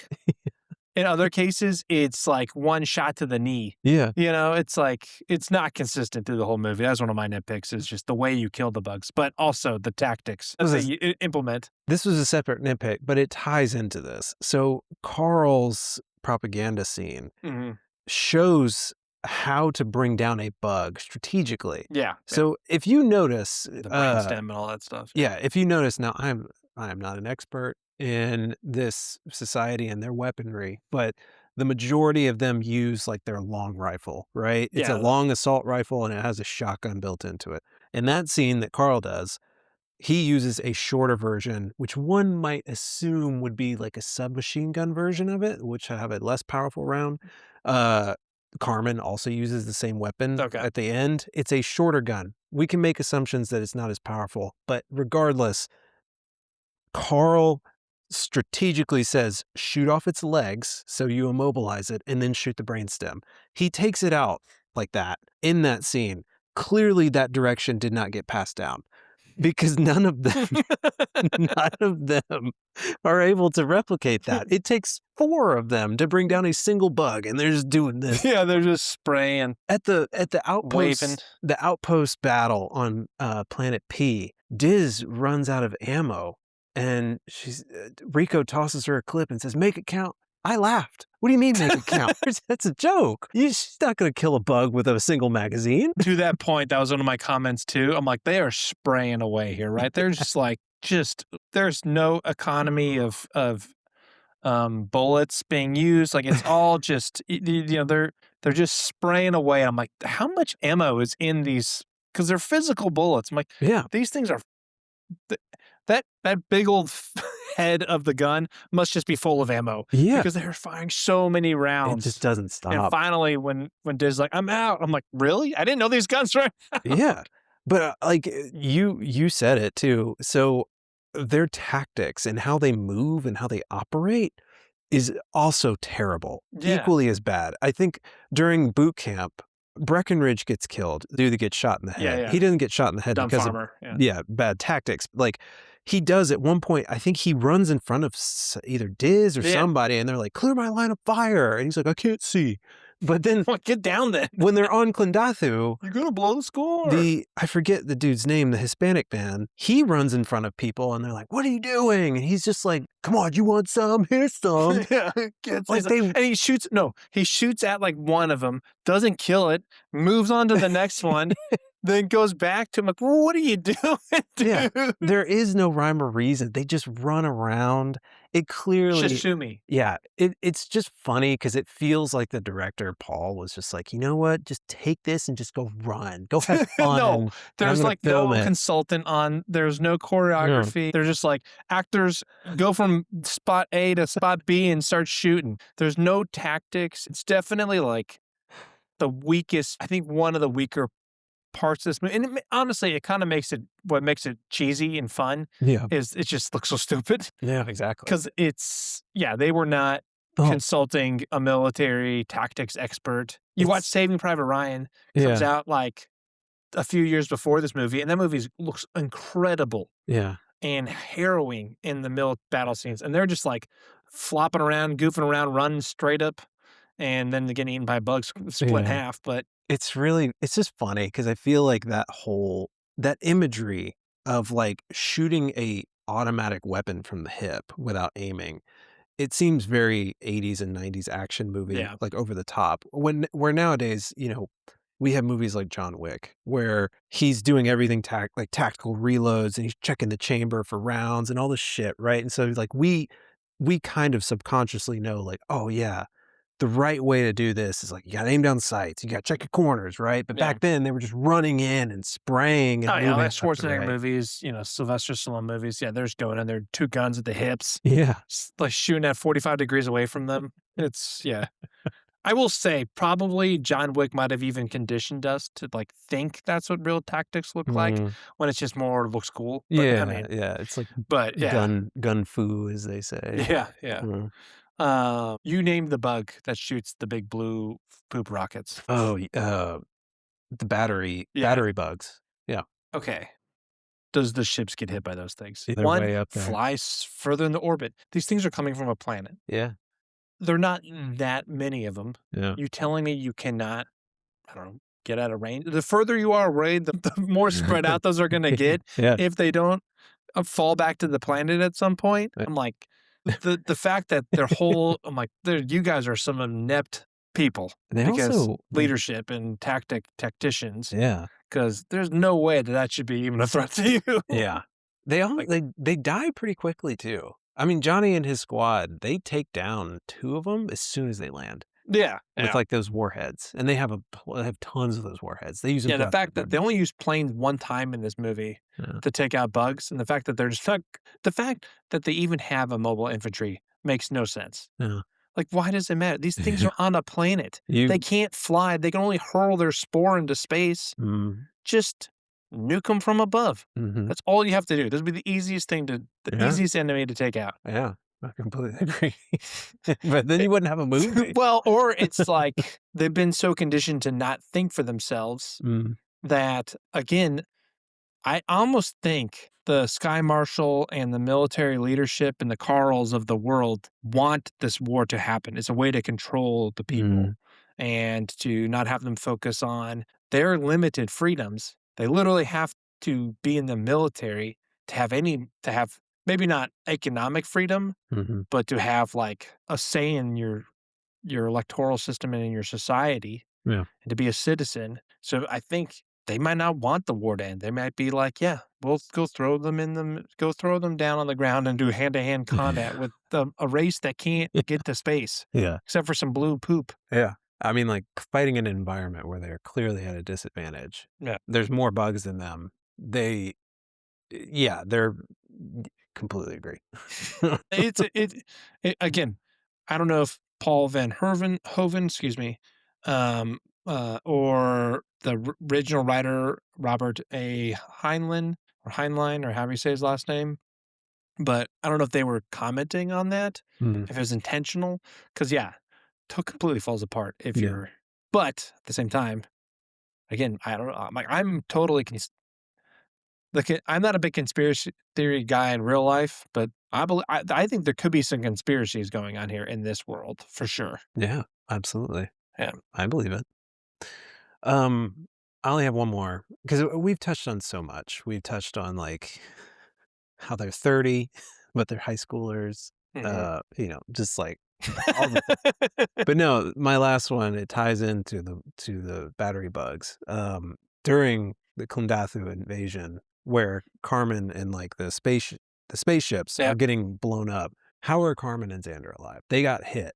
The scene shows fire coming into the cockpit and Carmen diving and being engulfed in fire, and then it cuts to black. It fades away, Yeah. goes to the next scene. And then when we see Carmen and Xander and them after the battle, they're literally in the cockpit and they're fine. Carmen She's has, got a like scratch on her eye. she's got a scratch.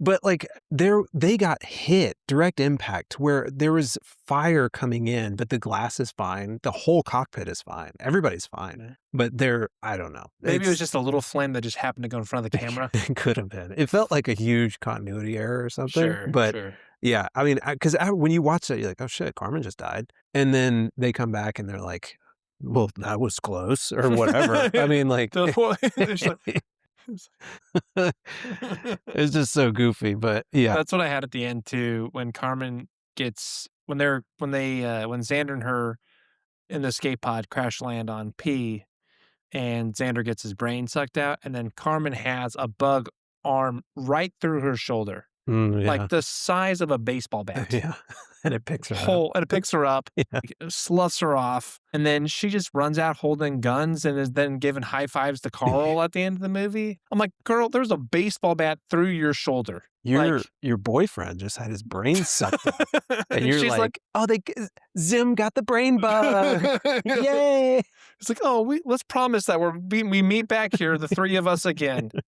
You know, funny enough, Bug bros for life." I feel like when, Carmen got lifted up off the ground by that bug pincer, that was the most believable acting I think I've seen from her. Her screaming was actually I was like, "Whoa, that's a pretty good scream." Well, it wasn't believable after the fact. No. Yeah, So, I think they kinda forgot that she just, yeah, got stabbed and her boyfriend died. my other nitpick. Yeah. So, when Johnny and Diz hook up for the Mhm. first time and they're making out, Ratchak comes in and he's like, "Rico, we're up in 10." Make it And then she's 20. like, "Make it 20." You don't need to save time. Like, Johnny hasn't when was the last time Johnny had sex? If Dude, that dude can get that done in 10 minutes flat, no think problem. yeah, yeah. And they think about it too. He's like, I "We" mean, Carmen might not or Diz might not be satisfied at the end. yeah. But there's no doubt, like, 10 minutes, this guy's been going to war and, in boot camp for a year. That dude's not lasting more than I mean, the last time I mean, he kisses Carmen at the dance, and she says her dad's not home. Yeah, But so you assume that's probably the last time he slept with anybody. if I mean, I don't know, if they even did anything, because he barely gets kisses from her. Like, she even rejected him on his Microsoft Paint GIF. So, who knows? Maybe that was first time. I'm just saying, Yeah. Rat Jack didn't need to give him 20 minutes. They had an 18-minute cuddle after that, you know what I mean? That's my stupid nitpick, sorry. Yeah. Alright, anything else you got nitpicks-wise? No, we've touched on so much of it. I mean, I don't know, peppered throughout our entire conversation, but some Yeah. of those, like the egregious ones, that's all I had. Oh, another one I had, this is the last one, okay, last one. Mm. When, they're in the gravity well and they have their asteroid coming at them, it's Carmen and Xander, Mm, and they go to take emergency evasive action. yeah, A thing pops up and she has to break glass and hit a button. yeah. Like, what is this? Actually break glass. Actually break glass Yeah. to do an emergency evasion of this what's going on? Like, why would that be a thing? Sorry. Another one, I'm like, "That's so stupid." Yeah. No, I completely agree. I mean, this world is stupid that they Yeah. live in. None So of it's it like, yeah. someone thought it was a good idea to do that, but it is funny. I was like, why would she has to break that? I think that scene I think it's the same scene. She objectively has the worst whoever was in charge of hair and makeup for that scene. She has, like, this weird, like, poof thing. It Mm. almost looks like she's wearing one of the soldiers' helmets on her head, but it's just her hair, Yeah, and yeah. I don't know why they did that. I actually it bothered me enough to where I was about to put it down as H the worst, is some of the women in the movie, whoever did their hair, because there's several scenes where Diz's hair is like, "What are we doing here?" Not to not to be mean to anybody, but, Yeah. um Okay, so I meant to talk about this on characters. Who is more sympathetic, Carmen or Diz for you? Diz?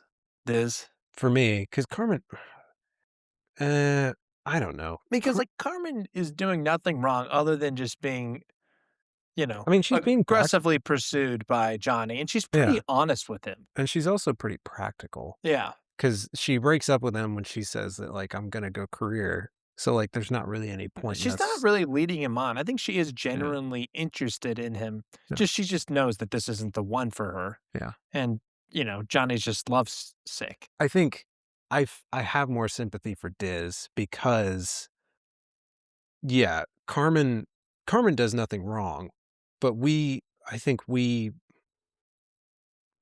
sit with Johnny more, and so Yeah, maybe as men watching it yeah, too. Yeah. Diz gets the short end of the stick more compared to Carmen, I guess. Yeah, from the way Johnny treats her. Mhm. Yeah.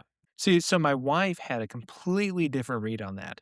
She was like, "Oh my god, Diz is so pathetic." Mm. Because she's just, like, so stuck on this guy in the Mhm, same way that I think Johnny is pathetic for Carmen, mhm, and she, I think, almost related to Carmen more mhm, because Carmen was, more self-assured, more not really leading Johnny, being pretty straight up with him when she knew what she wanted, mhm, and but for me, as, like, as a man, putting my mind in Johnny's shoes where I'm like, "Dude, this Carmen's no good for you. She's not interested. Look at Diz. She's right over there. She's being," yeah, And so I think it was just interesting how my wife had a completely different read on it, yeah, maybe as a female and putting herself in the female lead's shoes yeah. opposed to the male lead shoes, which is how I've always interpreted the movie as, I mean, I think a probably dude. too, it's almost like I don't wanna say the male fantasy, but, like, it feels like a plot written by a man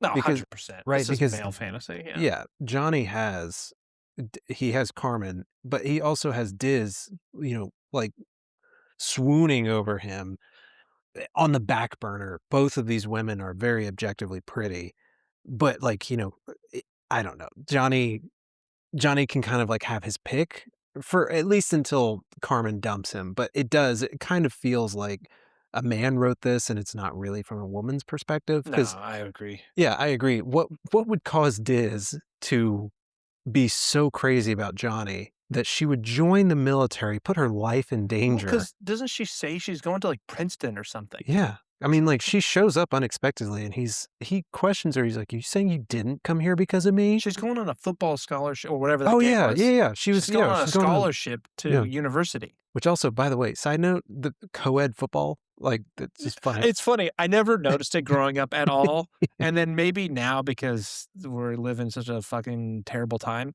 I notice it more and it's like, ugh, I'm just like think but for me, it did not bother me at all growing up, and it doesn't bother me at all now. I think it's No, fun, but it is interesting. it's yeah, um, Probably another thing about commenting on society. yeah. But and then, I mean, when Johnny and Diz do hook up, Diz tells him, "I love you," right? Yeah, It feels like, where is this? Why are you so obsessed with Johnny? What is it about him? yeah.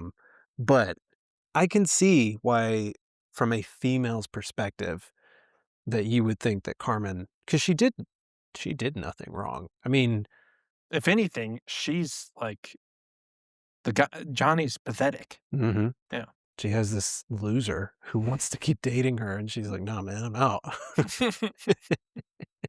But I mean, like, also, clearly their relationship hadn't gotten that far. I mean, before she goes off to join the Yeah, flight it academy, doesn't even seem like they really, like yeah, are that serious boyfriend, he girlfriend. I think for him it is. yeah, he says, "I love you," and then Yeah. he tries to get her to say it. He's like, That "Try was it." another one my wife was like, "Ugh, Yeah. gross." "Try it on for size," and she, like, reluctantly says it. So, clearly, they're not even at that point where they Yeah. are, like, but it That's how yeah. side note, that's how I got my wife to say I love you for the first time. Yeah? Yeah.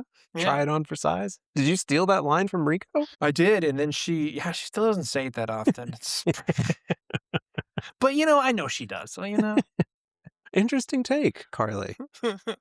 Yeah, she did not like Diz that much. That's fair. I Yeah. mean, I don't know. I feel like even watching this movie, I don't know if I've ever really warmed up to Diz. I just feel bad for Diz Yeah. because Yeah. Johnny always treats her like shit until Radcheck's like, "Dude, just what are you doing?" And then he's like, "Oh, yeah, I guess you're right." I've been had sex in so long, I'm gonna last 2 minutes in there. I mean 20 minutes. I mean 2 minutes. Yeah. I mean, like, Diz dies and, like, they have a funeral for her or whatever, but, like, he's fine. The fact that I think one constant throughout this movie is that nobody dies a normal, painless death. Everybody dies in super horrific ways, and then everybody around them just keeps chugging, like, "Alright, let's go." Yeah. Like, "It's just another one for the grinder," but And again, I don't know if that's smart writing as, like, the society just is because 'cause they're literally Buenos Aires is destroyed. Everyone they know, their parents, their friends who didn't leave, like, Mhm, everyone they know is dead. mhm. And they're just like, "Yeah, it's pretty tough. Yeah. "Let's go Let's kill some let's bugs." go kill some bugs," right? They turn it into hatred, Yeah. which I think is on purposeful writing. And I think it's the same thing with, when a character that means a lot to them dies, they're like, "Yeah, this is tough." And the earlier deaths mean more too to them. Mm. Like when the guy dies in training, the Yeah. farmer guy, when he dies in training and the one girl gets like quote unquote washed out. Mhm. Um, uh, and Johnny takes it pretty hard, and then Buenos Aires dies, and then finally, like the deaths just keep coming after that point, Kinda gets numb. and they just get numb to it. And Yeah. I don't know if that's smart writing, if it's convenient for the plot Mhm. to keep things moving forward and keeping it fun, but Yeah. yeah. Mhm. All right. Any other nitpicks? No, Okay. no. All right. Well, then let's rate this movie. Should this be a classic of all classics of all time? Should this be the most classic we've ever watched? Uh, I'll give my take on it. Absolutely not. Um, I don't I don't think for me personally, I can't speak for you, but for me personally, this still holds a pretty firm top 10 spot in my all-time favorite movies. But for really any other human being, it's a hard no. It's an objectively terrible movie. I don't know if I can recommend that you watch it unless you get into just goofy sci-fi. Um, but It's for hyper violent too. it Like is it is, yeah. it, it, m- I, I I forgot how violent it was. Yeah, I did too. And then, yeah, when you start seeing I mean, because they start using a lot of their CGI for the death scenes too. There are some, practical effects, but Yeah. some of them where you just see these bugs literally ripping people in half. Or, like, when they are at the outpost and the flying bugs Oh, start just beheading decapitating things. people Oh, and yeah. just like, boom, and then you see heads just pop off, you're like, "Oh my god." No. I mean, it's really Xander's death, that I'm shocked that you were not traumatized as an 8-year-old because watching Xander get his I brains was I sucked was a out. pretty cool 8-year-old though, so Yeah. or a pretty I fucked up mean, 8-year-old either way. I feel like, to be attracted to this type of movie, I feel like this has to be a very specific movie that you wanna see. I feel like this is not just casual, "Ha, let's go watch this for fun Yeah, entertainment." agreed. Because I don't know if you're gonna find a lot to like here, but if you are like us and you watched it when you were in high school or earlier and you were a teenage boy, you probably loved it. I it has so much nostalgia for me that I think rewatching it the other night, I think I had a smile on my face from start to finish Oh, because I it was was annoying my so wife quoting it so much as we were watching it. it's so fun. Yeah. I agree. So the the godfather to our podcast, I feel like is this podcast called Rewatchable, Mm, and, it's similar. Like we totally ripped them off, but I love that podcast so much, and I love the conversations they had that I just wanted to have those kind of conversations with you, which is why I wanted to make this podcast. I try to make it different enough to be our original idea, but it is like to say that we didn't or that I didn't steal or pay homage, whatever you want to say it, a lot to this podcast rewatchable. But what I think is really interesting about the concept of that show versus this, what we're trying to do, we're looking at classic movies and rewatching them, or in a lot of cases, watching them for the first time mhm, and really trying to, look back at the history of film and grow our library. The Rewatchables podcast is all about the Starship Troopers of the world, these mm, movies you've watched 100 times. mhm, And I agree with you. This movie is not a classic. It is I think there's a lot of real I think the direction is really good. I think the acting is subpar. I think the special effects are really great. I think the costume design is subpar. Mhm. I think the choreography of the fighting is subpar. There's a lot of weak parts in this movie. You watch LA Confidential, like we did last episode, and they're hitting on all cylinders. I'm not like a huge was not a huge fan of the movie. I thought it was good, Mhm. but they're hitting on all cylinders. Solid acting, Mhm. solid direction, solid, score, solid everything. Yeah. This movie has probably 3 out of the 7 categories, Yeah. but it is so rewatchable. Mhm. And so this is not a classic. It does not deserve to be on AFI's top 100 movies of all time. But I guarantee you it is probably watched a lot more than a lot of those movies are. Yeah, it's a good point. And that's how I feel about this movie. This is a rewatchable movie. Mhm. It's a fun movie. It does take you have to be a particular type of person to enjoy it, I think, because it is so violent.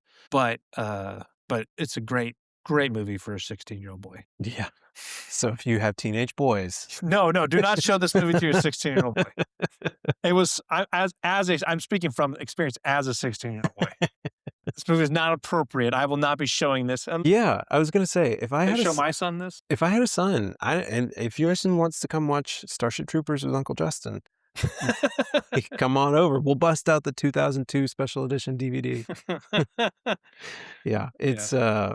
it's definitely it falls this is not Maybe I'll leave it suspiciously out so that my son and then his cousins can, like, sneak and go steal it and watch it. Yeah. Be like, "Ah, I know where you guys are, like, changing your lives right now." I'm just be like, "Oh, don't watch this movie, but I might leave it out on the counter." Yeah. They're gonna be like, "Okay." And then you can ask him, "Hey, how about that shower scene?" That's your Uh, dad's favorite scene too. no way. Yeah, it definitely is a, no, but type of it's Yeah. not a classic, It's but yeah. It's our first movie that we've rated for me as not a classic, but goddamn, I love this movie. it's so good. Yeah. If you do watch it, you probably might like it. Maybe you don't, but maybe you do, I don't If you know. like our personalities, you probably like it. Yeah. I mean, this movie what is, the guy that he intakes Johnny at the beginning with no legs and, like, one arm. This movie made me what I am today. Oh, yeah, there you go. Yeah, Yep. that's exactly what it did. This was a fun one, though. This Yeah. was fun to walk It was down. fun to go back. Yeah. It wasn't a chore. Sometimes I feel like watching some of the movies we watch, I was like, "Okay, let me get through this." And I don't think there's been a single movie we watched that I didn't enjoy to some level. Mhm. But man, I was looking forward to this one. Yeah, this one was really fun. I'm really disappointed my brother couldn't come Yeah, I would 'cause it would've love been to fun to maybe we can get him on something else in the future. yeah, for I sure. don't know what other movies we used to watch the hell out of, but maybe we can find If we ever do, something. like, a Lord of the Rings movie, Oh, I would love to do one, but I feel like we gotta get some more classics going, man. yeah. Or if we ever get that, Last Airbender, the entire series done into one Oh, I episode. thought you were gonna say the M. Night Shyamalan movie. No, I've still never seen it. I Oh, don't know if I so want to. horrible. We'll find something. We'll Yep. get Rick on here. Alright, man. Mhm. Any other last thoughts? Alright, well, like I said, we got some social media, so if you wanna check us out on YouTube, Popcorn and Pals Pod, and we just got really the show and then some shorts on there, but it's fun time. We also have an email, popcornandpals@gmail.com. Send us, any recommendations if you have for movies to watch or, if you wanna complain about us, Mm. you can send it directly to us. We'll just filter that right into trash, but that's okay. Um, but yeah, no, please, reach out to us. We'd love to hear from you, and, as always, keep popping that popcorn.